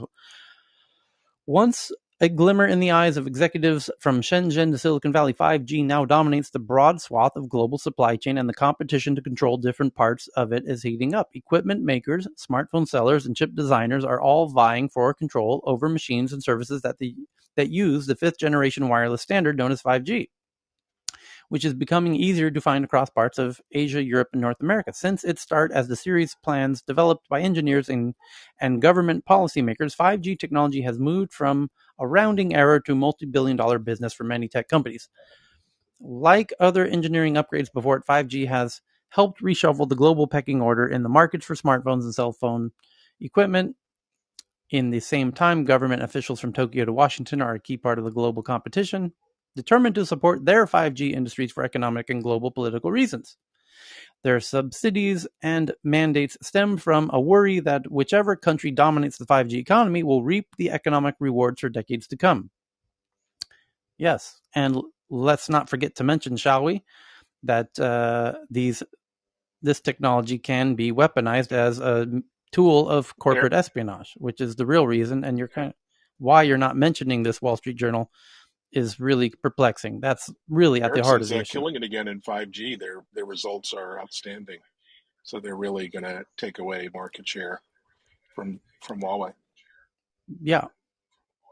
Yes. Well, it's because essentially what happened is during the Trump administration, people started figuring out that telecom equipment is being used for intelligence gathering of all kinds, including corporate espionage, and that sent massive alarm bells through Washington that now that there's this massive race to roll out 5G antennas globally between essentially Ericsson and Huawei, that Washington alerted all of its allies, do not buy Huawei antennas because China's going to suck up all of your data and drink your milkshake. So that's what happened. So Japan was the first to ban it, and everyone in the West has banned it. And this is the rehearsal drama to find out who is going to side with China in the U.S. in the future decoupling. And the 5G is essentially, just a rehearsal for that full decoupling that we taught. By the way, Harvard Business Review today wrote the article, "Get ready for the great decoupling between the U.S. and China," which I've been talking about since we started Tech News Around the World. Now, Harvard Business Review headline is precisely that. So, but the 5G, when the U.S. is telling all of its allies do not use Huawei 5G, which your only other option is Ericsson, really. And it's a really interesting to see which countries go with Huawei and 5G. Most are going with Ericsson, even though it's more expensive, because the U.S. is trying to educate them on how Huawei is subsidized and the price is artificially low because China's going to suck out all of your data.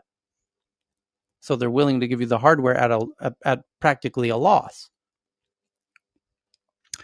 So all of which leads to the question, who's ahead, which equipment makers are in the lead, and which ones are gaining and losing, which cell phone companies have jumped out in the early days of 5G. Here we go. The long-held market position of the major telecom equipment suppliers are shifting as the world's communication carriers build out the 5G networks. China's Huawei continues to lead the $90 billion a year market for telecommunication equipment, as it has for the past several years, but others are gaining ground as Huawei faces restrictions from governments around the world thanks to Washington's campaign to stifle sales of the company's equipment over cybersecurity concerns. Well, that's putting it lightly. At the end of 2020, by the way, we should pause there to mention that Ericsson was the real pioneer in 5G years ago, before Huawei. Huawei understood they needed to have 5G. Huawei decided to open a European HQ, which if you go to Google Maps and you look for Huawei's European HQ, you'll notice they put it in a very particular place. Ericsson's based just outside of Stockholm in a little tiny town called Kista, spelled with a K, Kista, kind of halfway to the airport. Huawei decided to put their European HQ in Kista, but not just anywhere in Kista. Literally fucking next door to Ericsson, literally touching walls with Ericsson's global HQ. So that they can scan the data. No. They just want to use the same cafeteria, Cheryl. They just thought they'd use the bathroom. Exactly, sure. Tyler. They were just hoping that the energy and the intellectual vibe from Ericsson would rub off on them. They were just throwing darts at a dartboard, and they're like, "Oh, what do you know? Shista looks cool. Oh, Ericsson's hero. What are the fucking odds of that?"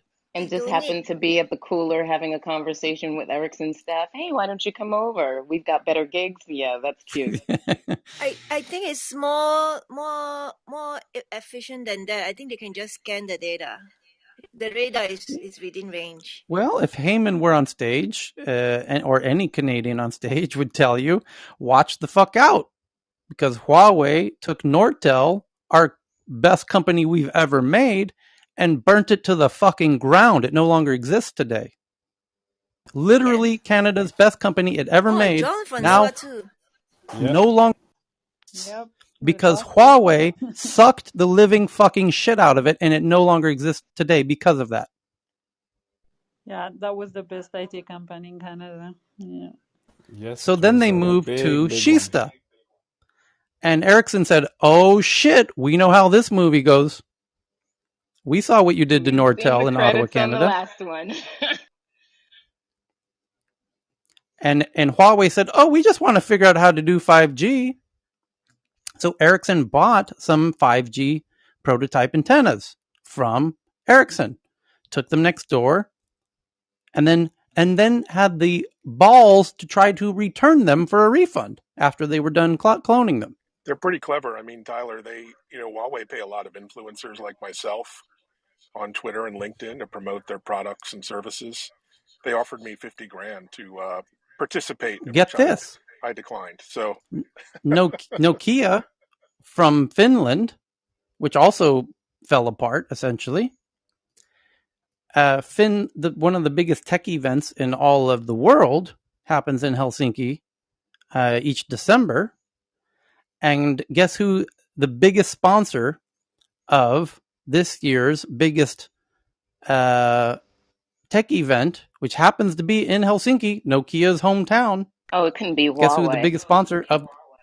That would be Huawei. Yeah. It's interesting, like Nokia left the O-RAN Alliance, was the Open RAN, the new software 5G standard, because of its dominance by Chinese tech companies, including Huawei. There's essentially a move to software from hardware for 5G networks called O-RAN. And there's a big battle between, again, the West and China on dominating that standard and kind of making the key decisions around the standards directions. So it's going to get really nasty. Yeah, but I just want to share an interesting story about Huawei from India. A few years ago, there was a massive controversy that broke out because Huawei has a huge R&D facility in Bangalore that employs thousands and thousands of Indians, but they had a floor in the office, in the R&D center, where no Indians were allowed, but only Chinese were allowed in India, in Bangalore. That's weird. What could they be doing up there? Drinking coffee? Or? Yeah, so it was secrets? It was full of servers and networks and stuff, and no Indians were allowed onto that floor. So it created a massive controversy. The government got involved, and they actually just revoked the visas. There were almost 2,000 Chinese IT guys working out of Bangalore. They revoked the visas of half of them. And then that floor got taken down, and they moved some equipment out as well. So interesting controversy. The odd thing, Huawei is thoroughly embedded throughout Europe. Including Scandinavia, as Tyler mentioned, this big event. They're in German networks. They were being ripped out of the UK, but they're thoroughly around Europe, Italy. So they're really embedded in. It's going to be like getting a tick out of your dog to get them out of most of Europe. And they just, Go ahead. Sorry. Yeah, they're appealing the ban on 5G in Sweden right now, so they have a good shot there as well. Well, the issue is their technology, like price performance, is good. That's why people buy it, because it's cheap and it works. And so it's kind of hard to convince a country or a smaller country not to go with Huawei, because if you're half the price and you have all the performance, like you need to be convinced or otherwise. Well, especially I the way was gonna government go, contracts work, right? Where it's the yeah. they always go to the bid, always goes to the lowest price. I was just gonna exactly what Ivan said. In Africa, they are all over it, right? The biggest fintech, Safaricom, the technology behind it with that M-Pesa and all of it is Huawei. Here in Ethiopia, they are all over the technology. You name it, 4G, 3G, and now even thinking about all the infrastructure as well as the newly launched Telebir, which is the Ethiopian version of M-Pesa, the Safaricom version of it. And here again, that's Huawei. And I think about 10 fintechs in Africa, all the technology behind it, even though the fintech could be owned and founded by someone else, the technology behind it is Huawei. Yeah, and you can buy, laptops, PCs, servers, storage, networking from Huawei. It's not just 5G. I mean, they have everything a Cisco or anyone has. It's very appealing to an emerging country. So what comes to mind is so the article, if especially that Spotify emerging. wants a Sorry, if go ahead. Spotify wants a hand in Africa, then shouldn't they be talking to Huawei? And if that's the case, can we really stop Huawei's growth? Spotify has to work with the mobile operators more Yeah, than the hardware, exactly. I don't. which like Exactly. There's Safaricom no and way whatnot. you can stop them. Like I said, I mean, Safaricom is pretty much all Africa. In fact, they just celebrated, I think, 500 million customers that they served. I mean, they do billions and billions of dollars in every month and stuff. And that's Huawei behind it, the technology, even though it's Safaricom, that's the founder. And yeah, they are all over it. Yeah. So the Wall Street Journal article says Ericsson has made a number of 5G gains, as I think Evan was saying, but perhaps none bigger than the 5-year, $8.3 billion deal it signed in July with Verizon, where Ericsson will supply Verizon with 5G radio systems and software, including relatively new cellular antenna technology called Massive Multiple Input, Multiple Output, an area where Ericsson has been investing heavily. Now, again, Wall Street Journal fails to mention the critical context here, which is the CEO of Verizon, Hans Vestaberg, used to be the CEO of Ericsson. So he's buying it from his former company. So that's hardly a surprise to Swedes that Verizon's using Ericsson and that they're going big with Ericsson 5G, which, by the way, was a major sponsor of my events for many years. So I happen to know way more than I can say in this conversation. So the next paragraph says, but Ericsson does face headwinds, particularly in China.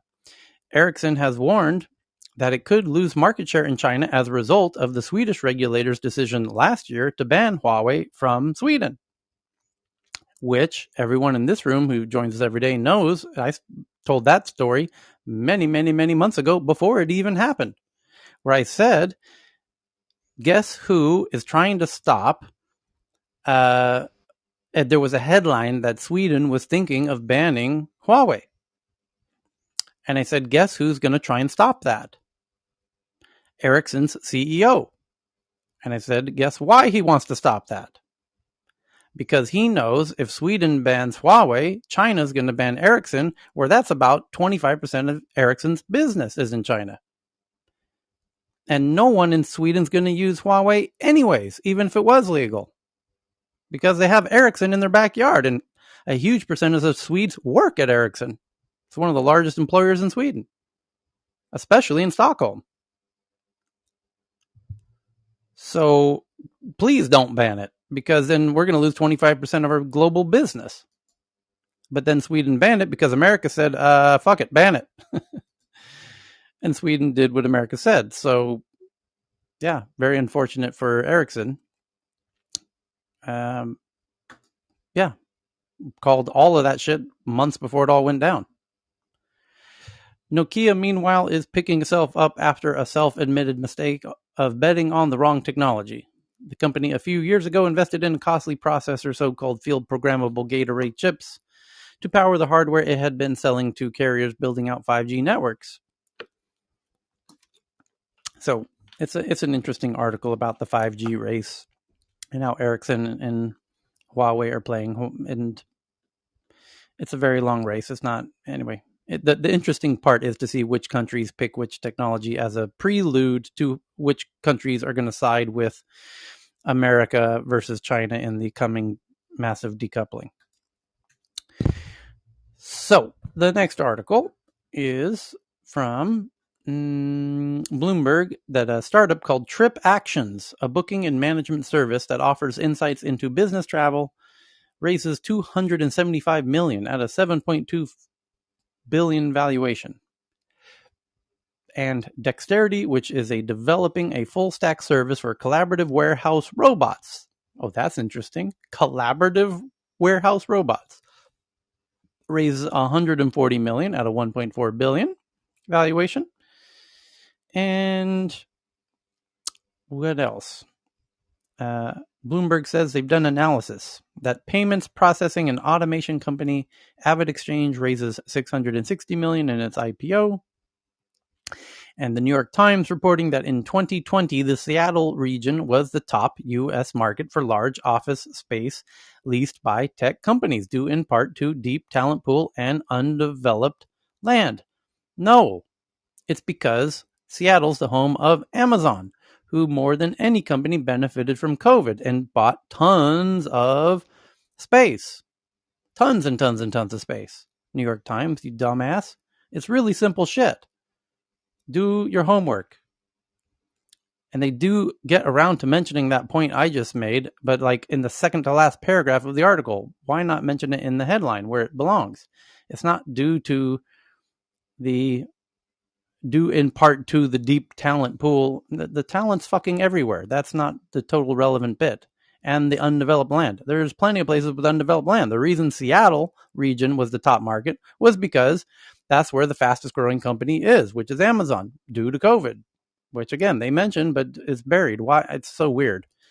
Next one's from TechCrunch, that a company called Forefront, F-O-U-R, Front, a startup creating fictional storylines with actors on TikTok, says it aims to build an interconnected TikTok universe and has raised $1.5 million of seed round. And this, to people who have been in the media game for more than a minute, will sound quite almost comical.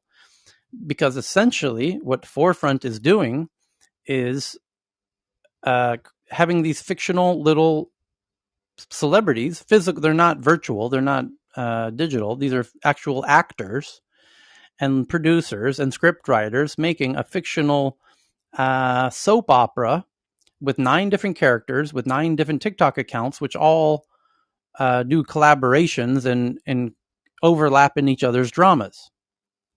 So some of the stories are like, watch me bust my sister's boyfriend for cheating on her.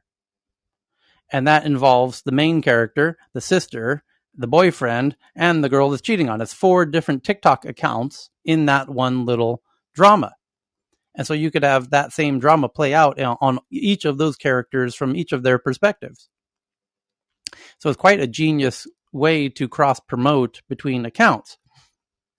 But the concept of creating fictional storylines with fictional actors was, you can't talk about that without mentioning Lonely Girl 15 on YouTube, which really was the turning moment for YouTube when this character was created that most YouTubers didn't know was fictional, which was a YouTuber young lady sitting on the edge of her bed, talking to her camera, bearing her soul emotionally, like everyone does now in 2021 and on TikTok. But at a time when that was not at all normal on YouTube, when YouTube was essentially cat videos, and now has very much become the default format. So I wonder if Forefront even knows about Lonely Girl, as the founder is quite young himself. The next one from the Economic Times is Resha Mandi, an online B2B marketplace focused on silk products in India, raises $30 million. Oh, Jesus. And Car Deco, an online marketplace for new and used cars in India, raises $250 million at a $1.2 billion valuation.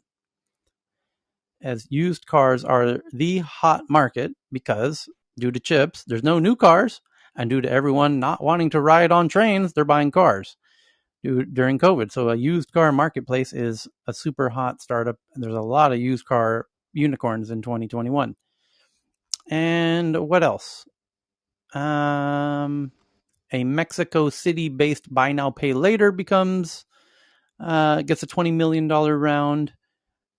And here's that article from The Atlantic I talked about. Slack has changed corporate culture, acting as a Trojan horse that flattens the communication hierarchy, largely to the benefit of employees. 1Password launches a new feature called PSST, P-S-S-T, ! Which lets users share login credentials with just a link, which is very handy if you want to share your Netflix password to someone without giving them your password. And I'm sure Netflix is super excited about this new feature from 1Password, and kudos to Eli for that point. That's too funny. What else? That's pretty much it for your big boring headlines that everyone will be talking about next week. And now we get into the really interesting headlines.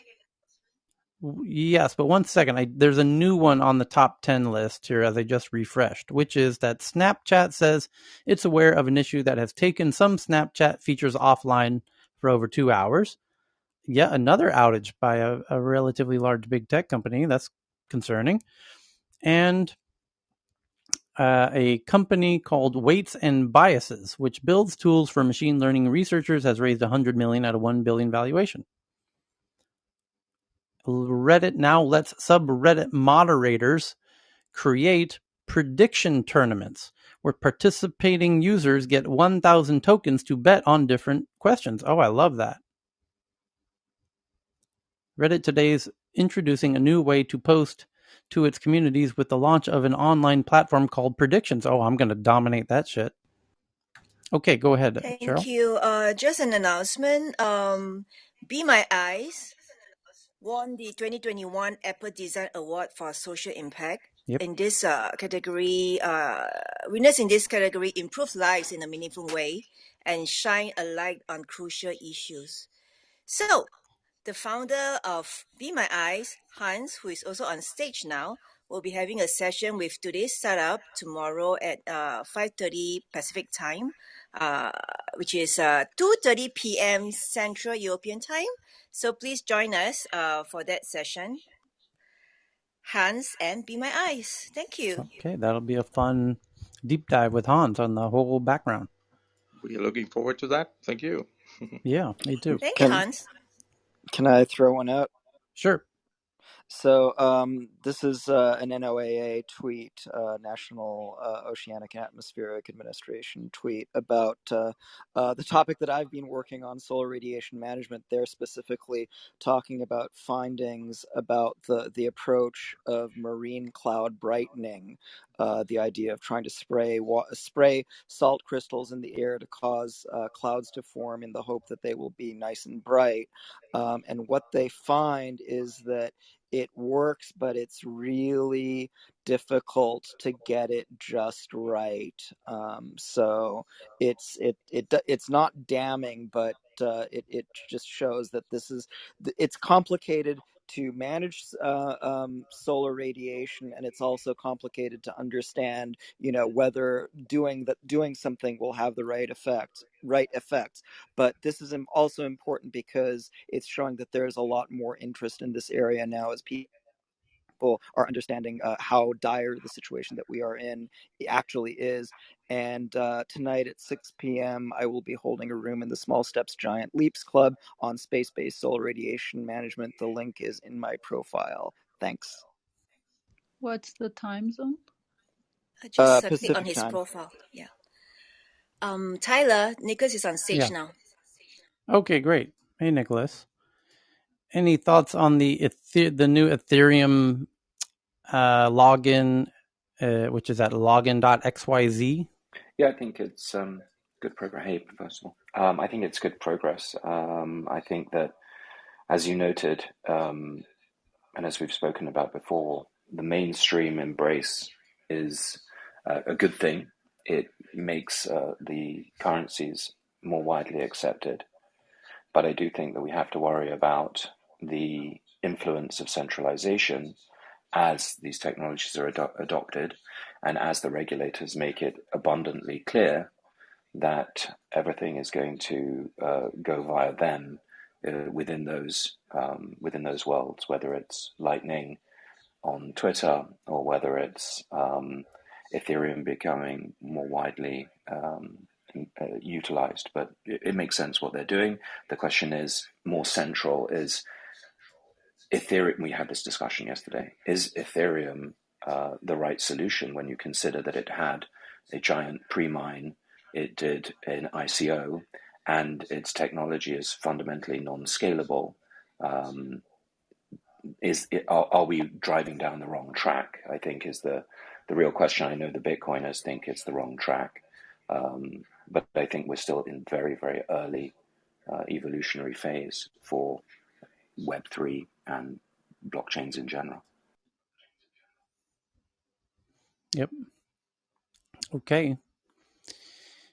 The other interesting tweets Evan found, the robot dog called Spot from Boston Dynamics? Well, he just found a sniper robot dog. It's a robot dog with a big machine gun mounted to the top of it. It's just Spot. They added a machine gun to it. So. Yeah, it looks. Is it from Boston Dynamics though? Yeah, just a nice accessory. It's like you need a snap-on machine gun or a sniper rifle. Yeah, but that thing looks like it holds a whole lot of bullets, though. Yeah, it's a big one. Wait, I need to see this. That's a huge freaking. That's like a miniature cannon on the top of the dog. Yeah, this will be marketed to DoDs. Wait, I may be wrong, but wasn't Boston Dynamics against this sort of stuff, or is this? I don't think really it's them. It's a third party. It's a third party who's built it. Military contracts are juicy. Of course, and they're starting to design them specifically to shoot down drones, and that's foreseeing the future. So I think they're in the right direction in terms of growth. Yeah, and they were. Who recently acquired it though? They were walking their dogs in DC this morning. It says, and they've got big guns on them. It's fucking wild. I guess Hyundai is the newest owner. Oh, okay, so that makes more sense because that's it. Okay, so watch out for robotic dogs with guns. And then the next one's from RCC from Bloomberg. The article headline says, "The Dangerous Promise of Self-Driving Car." In his new book, historian Peter Norton punctures the claims of autonomous vehicle companies and warns that technology can't cure the urban problems, yada, yada. So I'm tweeting that one out. And then BB found this article from South China Morning Post in China, Hong Kong, really. And the headline says, Huawei creates 4 new businesses units to help diversify operations. Huawei diversifies business with new focus on ports, data centers, highways, solar industry amid stifling U.S. sanctions, as they're not able to sell to most of the world as they used to. They got to diversify. And Faraz sends in this one that Volocopter, one of the vertical takeoff and landing electric vehicles coming out of Europe, one of the leading players in that space, has successfully done its first public flight of the Volocopter Volodrone. And this drone can carry cargo of up to 200 kilograms, if I recall correctly. Like a refrigerator. So it's a very big-ass drone to carry very big-ass things. Most people are less than 200 kilograms. Yep. A lot of people are less than 100 kilograms. Most people are less than 100 kilograms. The next one is that India has highest number of crypto owners in the world at 10 That's crore, That's 100 which means million. what? 100 million. So, There's a whole lot of just you so Indians. you know, in the last 1 year, cryptocurrency investments and users in India jumped up 640% just in 1 year. That's astronomical. Speaking of India, Faraz sends this one in from TechCrunch that India's Card Deco becomes unicorn with 250 million But fundraise. Tyler, there's another covered that big news one. from India, if I can share. I think I tweeted it to you as well. No, let it's me guess, bigger a than unicorn? that. Tata Motors, which is doing a big play into EV, just raised $1 billion from TPG, taking their market cap to $9 billion. So, wow. TPG is throwing $1 billion into Tata Motors, into their EV division, and it's going to be asset light. And now, just today's stock market reacted to that, and Tata Motors cap went up to $9 billion. And all the Tata companies, Tatas have been having a role. TCS had record earnings a couple of days ago. Tata just acquired Air India, and their overall Tata Group companies today market cap, all their shares went up by $9 billion in the Indian stock market in 1 day. Just when you thought they couldn't grow anymore. That's the Tata Motors article? Yeah, I sent that to you. Yep, got it. The next and they're the largest employer in the UK outside the public sector. Okay, the next one's from Evan, and it's a really cool graph that you really should see that I'm tweeting now to the Tech News Twitter account at TNATW. It says countries where government authorities have investigated, arrested, or convicted people for their social media posts. And it does a breakdown of Turkey, China, Egypt, and Malaysia. On the left column, imagine a spreadsheet, and in the far left column, you've got Turkey, China, Egypt, and Malaysia. And across the top row, you have Facebook, Instagram, WhatsApp, YouTube, Twitter, TikTok, Telegram, and Clubhouse. And then it shows on this very beautiful colored chart which countries have banned which apps or convicted people for using those apps as a result of using those apps. So, to summarize, Facebook, people have been convicted in all 4 countries for Facebook-related posts in Turkey, China, Egypt, and Malaysia. Instagram, nobody in Turkey or China has been convicted. Well, because Instagram doesn't exist in China, for one thing. But in Egypt and Malaysia, people have. For WhatsApp, Turkey, for YouTube and Twitter and TikTok, all countries. For Telegram, only China, and for Clubhouse, only Turkey. And that's news in itself, that somebody in Turkey has been convicted for using Clubhouse. And the good news is, Signal is not on the list. Yay! Really interesting chart, that one. We need to have like social media arrest bingo, or something like that. Yeah. Chart. Oh my goodness! I'm sorry. We really fucked up.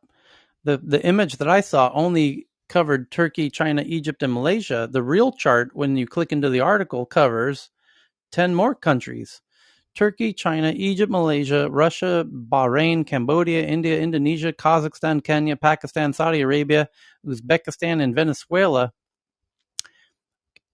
It's time to play authoritarian bingo. Another good news, Tyler. Singapore is not on the list. Yay! People still consider Singapore a democracy, Cheryl. Yeah, it's a great thing.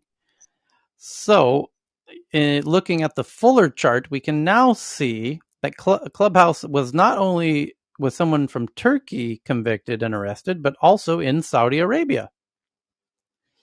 And Telegram has had arrests or convictions in China, Russia, Cambodia, Kazakhstan, and Uzbekistan.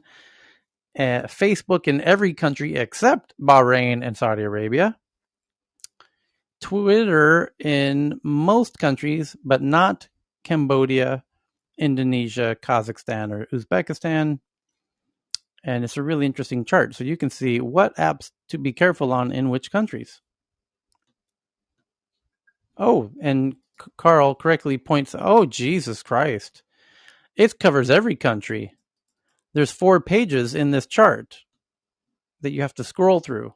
So the whole list that I read was just the first 15 countries on the first page. And then there's another page, which does include Singapore. And people have been convicted or arrested in Singapore for Facebook and WhatsApp. That's all. Okay, yeah. I'm off Facebook and WhatsApp. How about Japan? That's a really interesting chart. So it's from, it's got nearly every major country. So let's see if Japan's in here. In the US, no one has been in trouble for any app except Twitter. And Japan, I don't see. In Philippines, it's only Facebook. For most countries, it's only Facebook. For Japan, I don't see Japan in any of it. No. Yay! No Japan. Really interesting. So Tyler, there's a bit of a confusion when you say social media arrests. Is it for posting something inappropriate there, or? Yes. Because I'm reading an article right now on September 26, 2021. One-time Japanese boy band idol arrested for allegedly swindling fan out of $15,000 on social media. Which platform? Is it Line? Yeah, could be. Almost certainly is. Scrolling down, hang on. Yeah, it is Line. Right, that's why it's not in the chart, because that's not one of the apps they're tracking. Oh no, sorry, it was through social media, including Twitter and Instagram, that the victims, including the university student, met Kuroda. So it's Twitter and Instagram. Okay, Axios. I'll tweet that across. Update your chart. Yeah, Facebook by far is the one that you'll get in trouble on, looking at all of these countries. And obviously Clubhouse, it's only those 2, Saudi Arabia and Turkey. Sounds like Facebook is going to drop again the prices. Super interesting. So I just tweeted that whole article out so you can see that. And then the next one is, thank you for that, Evan, from Faraz, that Best Buy acquires a health company called Current Health. The future of health at home. Current Health will team up with Best Buy. To what capacity? So now you can have the Geek Squad can now be the nurse team. Weird. So they can come reboot your router and take your temperature at the same time. Scientists capture image of bizarre electron ice for the first time. Something called Wigner crystals have been theorized for more than 80 years, but this is the first time the elusive crystals have been captured in an image, which I just retweeted. And space.com headline says Pluto's atmosphere is starting to disappear, scientists find. And the next one's from Dr. Donish from Axios, that experts change guidance for people taking daily aspirin to prevent heart disease. Time. The task force said the drug's minor cardiovascular benefits do not outweigh its risks, especially for older Americans. 60 plus should not take preventative low-dose aspirin daily, according to a working recommendation of the U.S. Preventative Service Task Force. But an important point is that recommendation does not apply to people who've actually had a heart attack. I forget whether the same distinction applies to stroke. That I don't know. Well, because of blood thinning, I think it doesn't. But for the normal person, you can develop ulcers over time. So I don't think it's wise for the normal person to take over 60. But yes, I do agree for stroke patients, that would be different.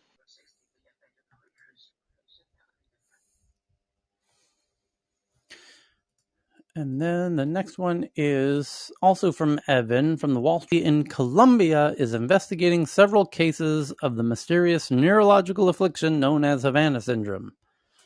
U.S. officials said days before Secretary of State Anthony Blinken was expected to visit. This is really weird shit. For those who don't know, it was just crickets. It's crickets, right? That's well, they hear a cricket-like sound, and then somebody hired a really top-notch think tank to figure out.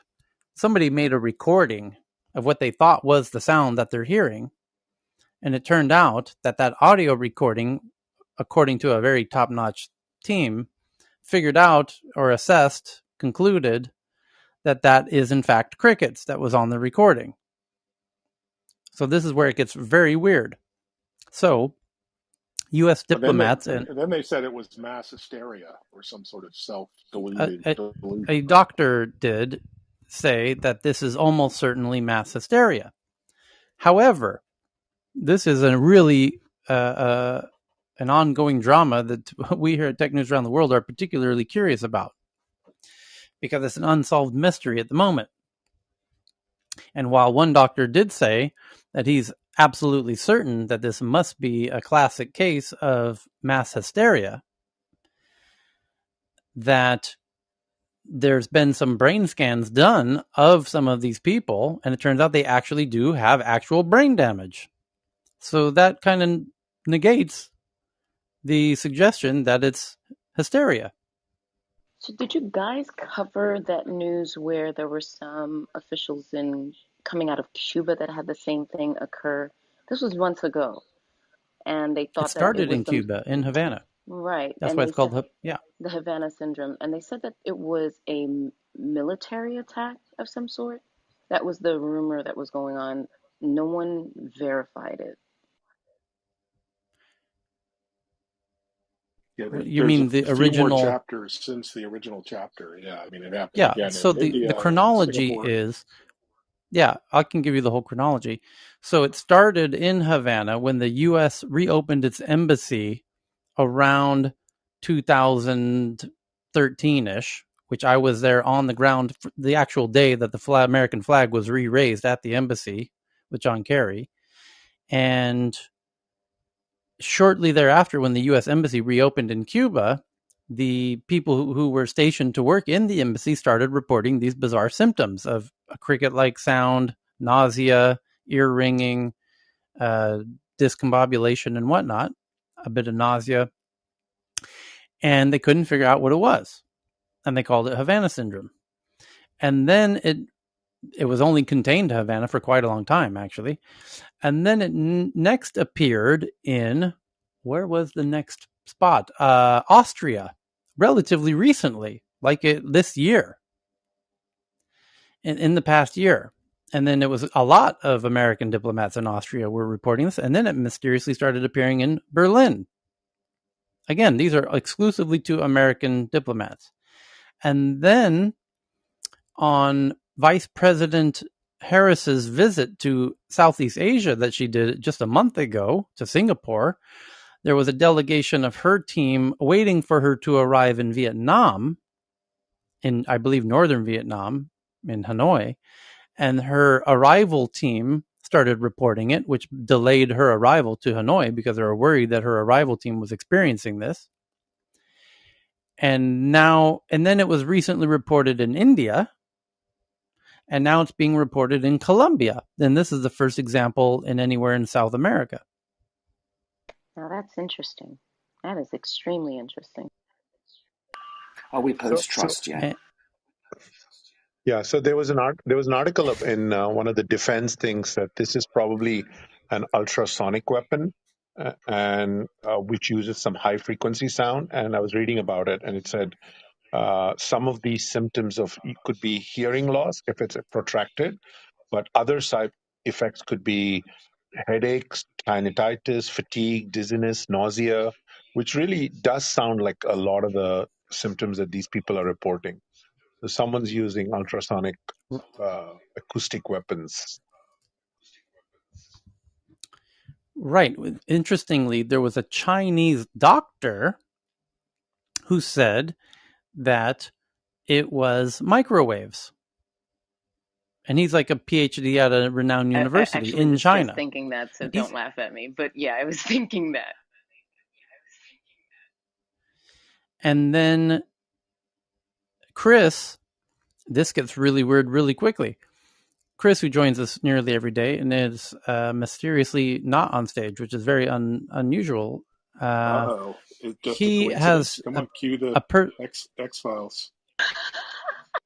He has a personal friend that he went to college with who started a company around this technology of microwaves, what do you call it, with a lens, targeted microwaves, like when you cook ants with a magnifying glass, on a sidewalk as a kid on a hot summer day, that you could use a lens to focus a microwave very intensely, and that they were doing this to send signals at a distance, and that company was sold to a Chinese company and then mysteriously shut down. You know what? I think there's a business opportunity here for us to sell tinfoil hats to every diplomat. But then the creator of that company also, they made a new company where they're now doing like tumor cooking in people's brain tumor cooking with the same technology. And that's what led Chris to think there must be some kind of brain damage going on. And then we found an article that proved it, that some of these people with Havana syndrome had MRIs done and they do have brain damage. And so there was a doctor with rather decent credentials who said this is a classic example of mass hysteria both, right? syndrome. I mean, there could be certain individuals targeted, and maybe colleagues around them who are freaking out and getting, I would freak out if my colleague sitting next to me was hit by this, and maybe I start imagining I had something similar. Tinfoil hats, guys. Tinfoil hats. Well, the tinfoil will certainly stop the signals. Can you imagine a bunch of delegates going to Colombia all wearing tinfoil hats? I mean, the State Department team, they're all in tinfoil hats. I mean, that would be pretty bizarre. Anyway, hey, we're all wearing masks. Don't forget that, right? That was not too far fetched. Yeah, exactly. I think this can be a fashion trend. Matching colors for the tinfoil hat and the. So the next one is Apple to host new event next week. New MacBooks expected. Yep, we will have the live stream on Monday. And Evan's robot dog with the gun just tweeted that out. And then Evan found this one, that people who've tried psychedelics have lower risk of heart disease and diabetes. Some people who try psychedelics may make important lifestyle changes for the better.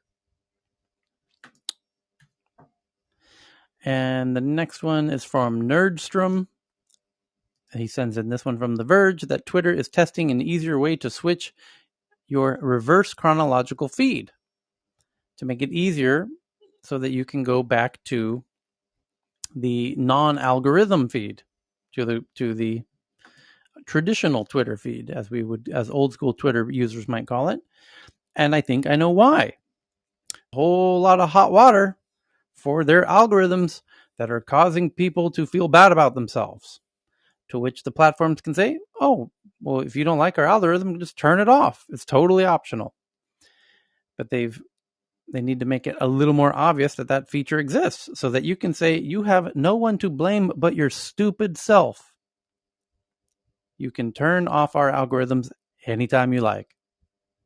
So now that you understand why Twitter's testing an easier way for you to turn off their algorithm and go back to the chronological feed, so they can keep themselves out of future Senate hearings about why their algorithm is poisoning the future minds of Americans. If you don't like it, turn it off. Leave us out of this nonsense. But next thing you know, they're going to blame Twitter for who you decide to follow. Why are you letting me follow content that's bad for myself? The next one is from Evan from Wall Street Journal, that the China-US 5G battle upends a telecom industry consortium. The mundane process of setting technical specifications becomes a player in the geopolitical drama. I bet it does. Let's see what the Wall Street Journal has to say here. The competition between the US and China is rolling the previously humdrum process of setting technical specifications for wireless communications. The O-RAN Alliance, an industry consortium founded in 2018 to develop standards to make cellular equipment interoperable and thus cheaper, found itself dragged into the US-China tensions in late August.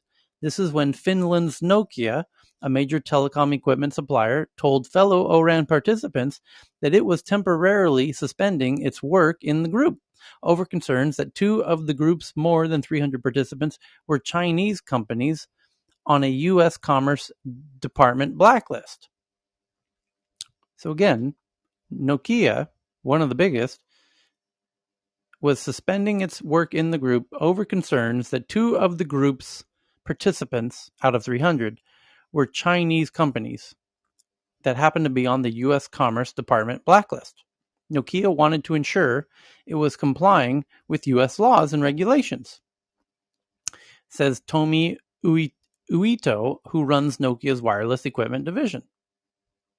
U.S. officials said the two companies, Kindroid and Fitium Technology, work on technology that could aid China's military, among other concerns. Since that revelation, a U.S. Congresswoman has introduced legislation to scrutinize whether O-RAN presents national security risks, and governments in Europe are lobbying the consortium for access to participate in the development of tech specs so they can safeguard against security loopholes. The O-RAN Alliance is the latest iteration of how rivalry between the world's two largest economies has upended the global telecom industry. Washington has already used diplomacy and export controls to weaken the world's largest cellular equipment maker, China's Huawei Technologies, over cybersecurity fears. Such moves have blocked Huawei's access to the high-end chips and the company needs for its products, and have led to some European countries banning the firm's equipment from their 5G networks. Such competition threatens to disrupt existing models of global technological cooperation and create bifurcated systems between the U.S., China, and her allies.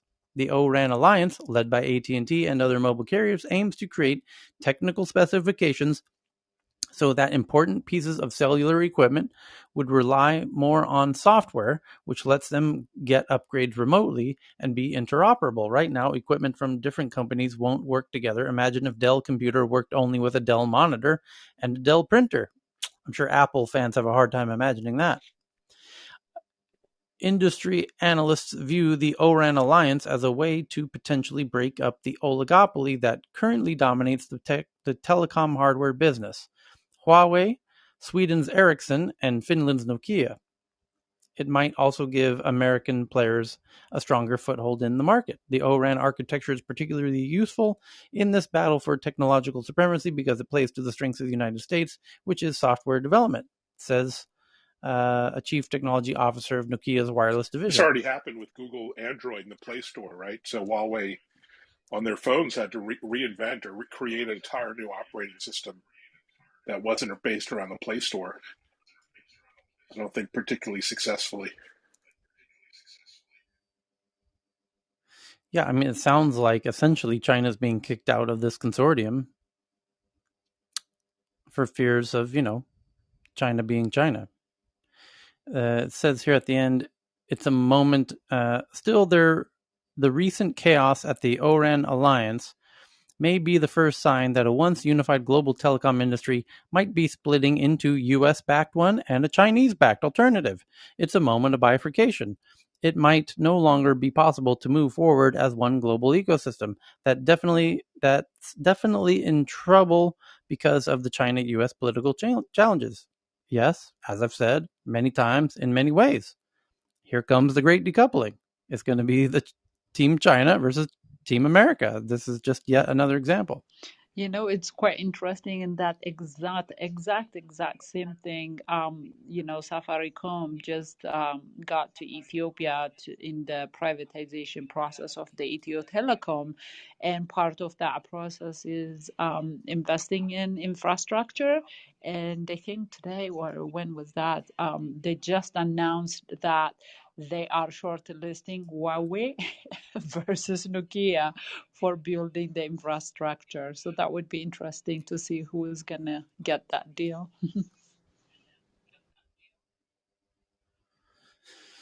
Okay, next one is from Faraz. That Stripe report tracks checkout changes, emergence of services like Klarna and Afterpay. Nearly 20% of respondents said they would abandon the e-commerce experience altogether if it took more than 1 minute to check out.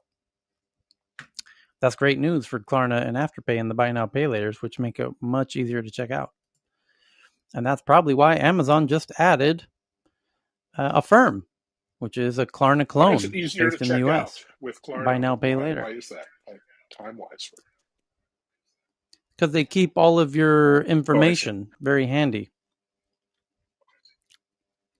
So when it says check out with Klarna, it's similar to log in with Facebook, but it's to check out. Got it. So you just click a button and you're done. You see the item, click check out with Klarna, you're done. So the next one is from Katarina from nature.com. Nanotechnology offers alternative ways to fight viruses, apparently. Antiviral nanomaterials can encapsulate viruses in origami cages, mop them up with nanosponges, and target the lipid membrane surrounding enveloped virus particles. That's fucking cool. That's unbelievable. You can get a better sense by looking at the photo. Basically, imagine a nanotechnology of a nano piece of paper that acts like an origami that surrounds a virus, neutralizing it.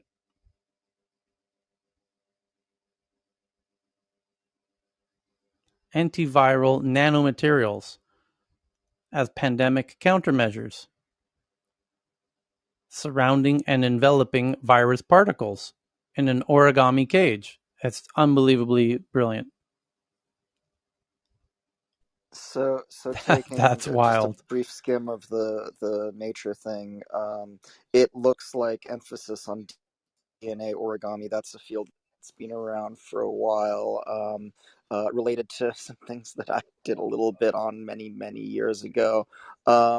There's also a group or a collaboration that includes Stuart Lindsay of ASU and George Church of Harvard, that had developed kind of a barrel that's made out of DNA that could have a cargo of chemotherapeutics, and on its surface something that controls the opening of the lid, that's based on that has an antibody that's targeted to, say, a cancer cell. So this isn't the same thing, but it's like a related theme. And DNA origami is there's software to design structures. It's a maturing field. It's ultimately there will be much more powerful approaches, but for the time being, this is interesting and has a range of potential of useful potential applications. I was just going to say, it looks like they were able to sort of encapsulate the dengue virus so that it doesn't attach to the host. I could see a lot of applicability elsewhere with this. Okay, next up is from Evan. It says the Chinese testing experimental armed drone ships at secret naval base. Where's this secret naval base, Evan? I imagine in South China Sea. That's a trick question.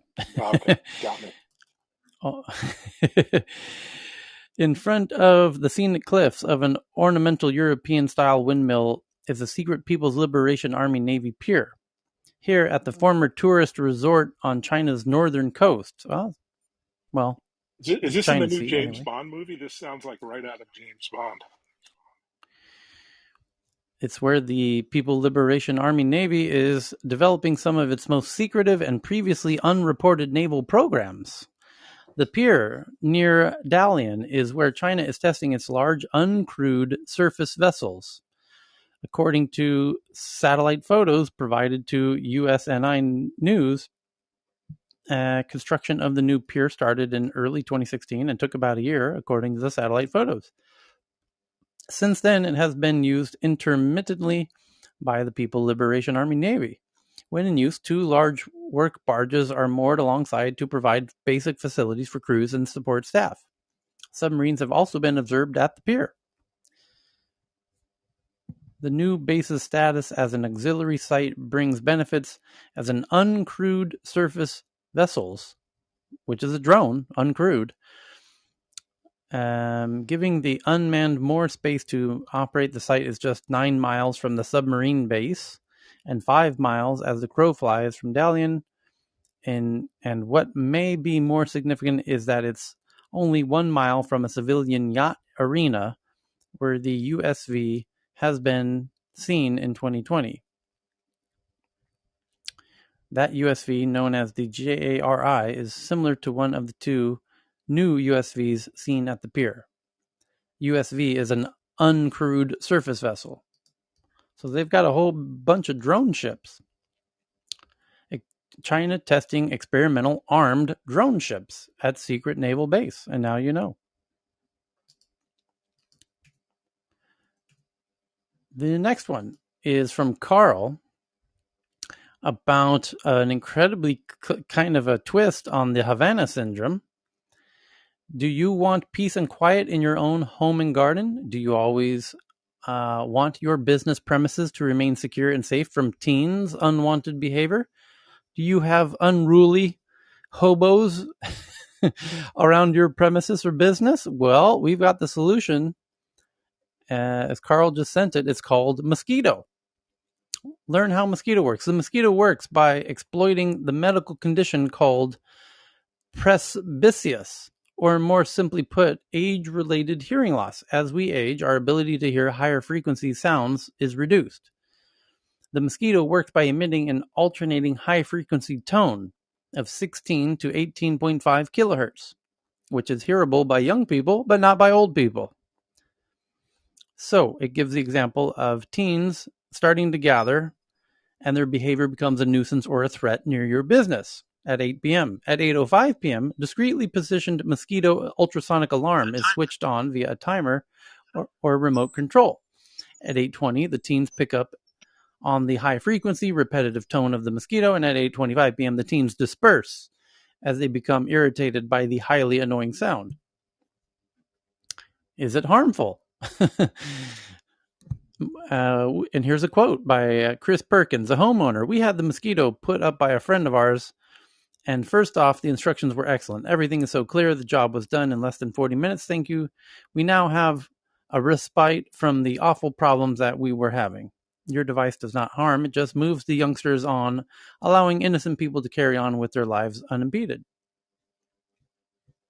I think this was around like 8 or 10 years ago. More like 40 years ago if they call them Until they hobos. start. It's like 1970s.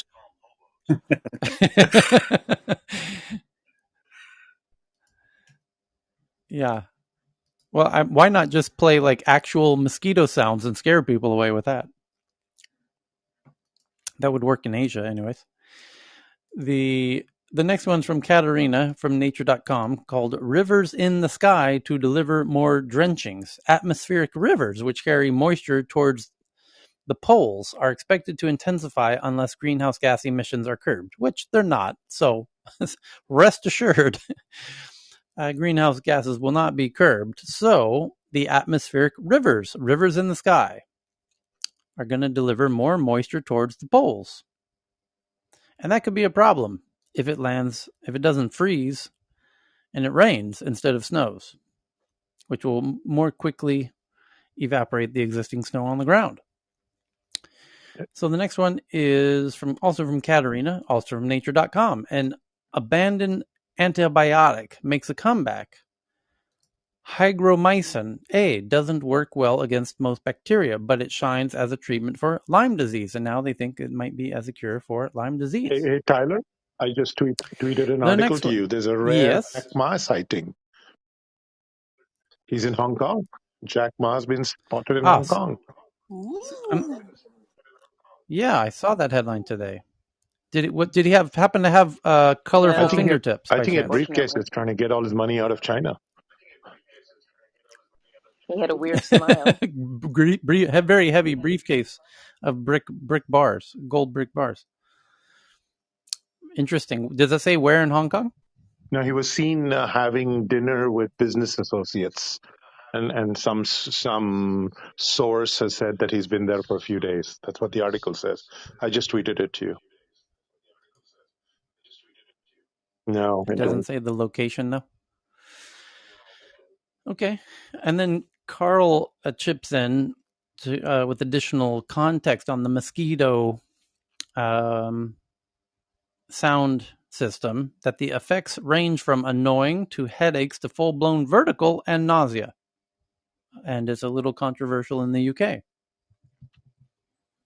And then Katerina sends in this one from Nature, that Cold War spy pictures reveal a Soviet nuclear facility. Declassified satellite pictures expose the catastrophic damage done by a plutonium complex in the Ural Mountains of Russia.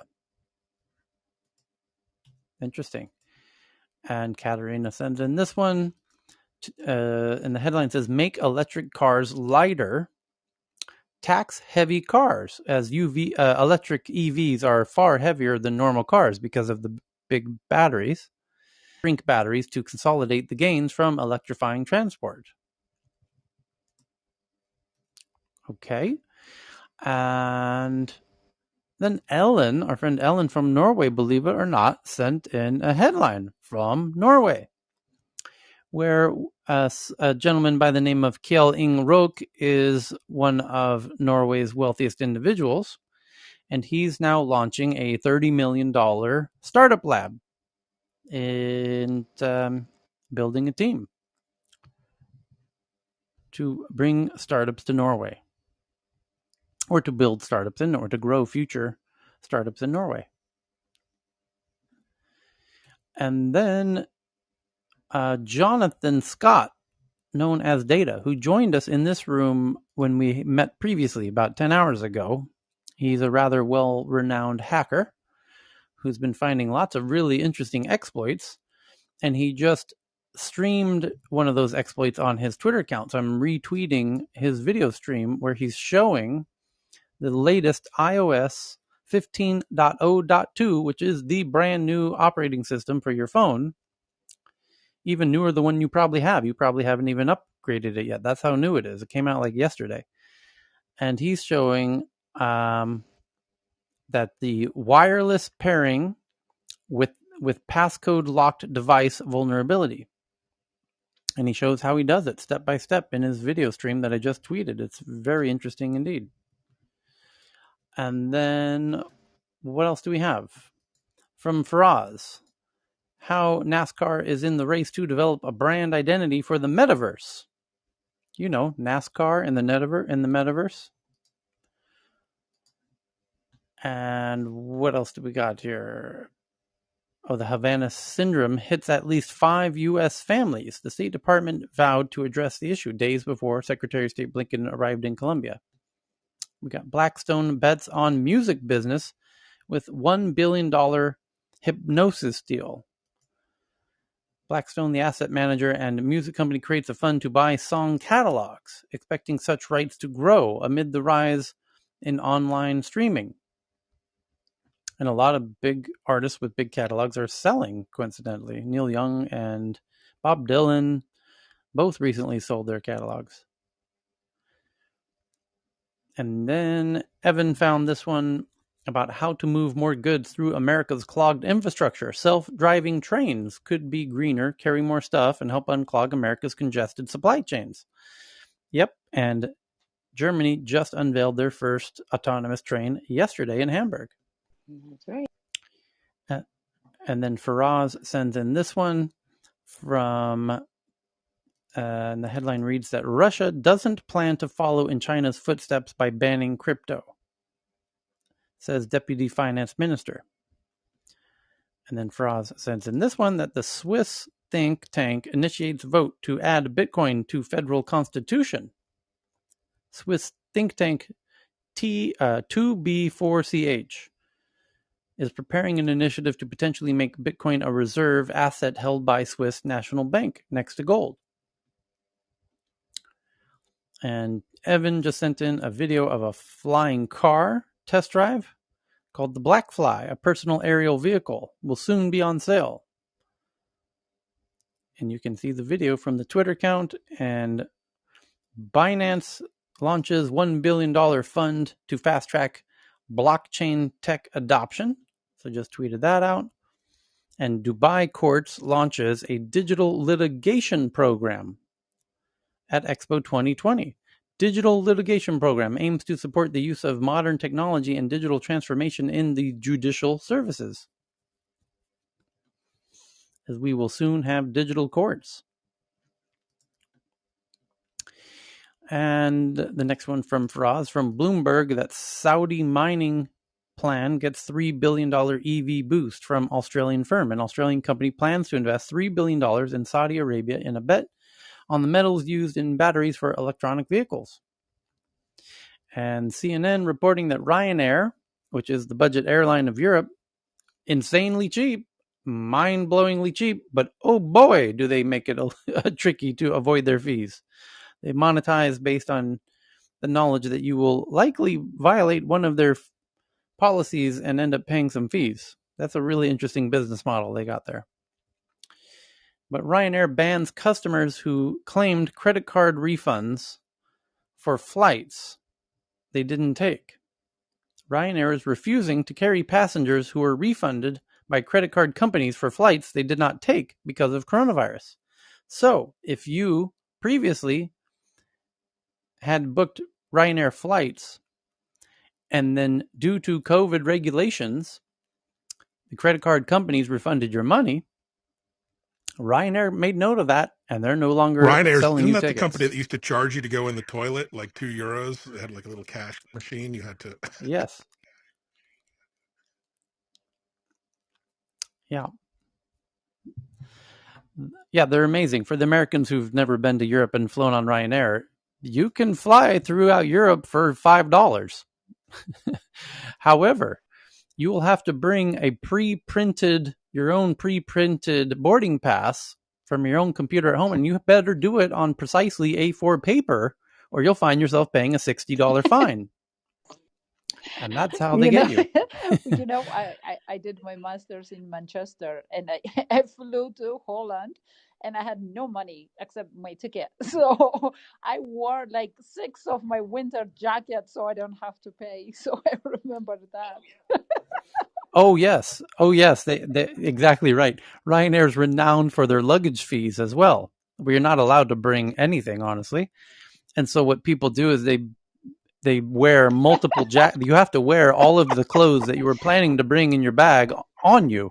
So it's very common to see people flying Ryanair with 10 t-shirts on and 4 jackets. It's also why they use it a lot to travel to warm places. I couldn't breathe. I'm not kidding. I had so much. I was like sweating. It was quite experience to have. Yes. The other competitor in Europe, is it still EasyJet or something like that? From UK. EasyJet's another one, yeah.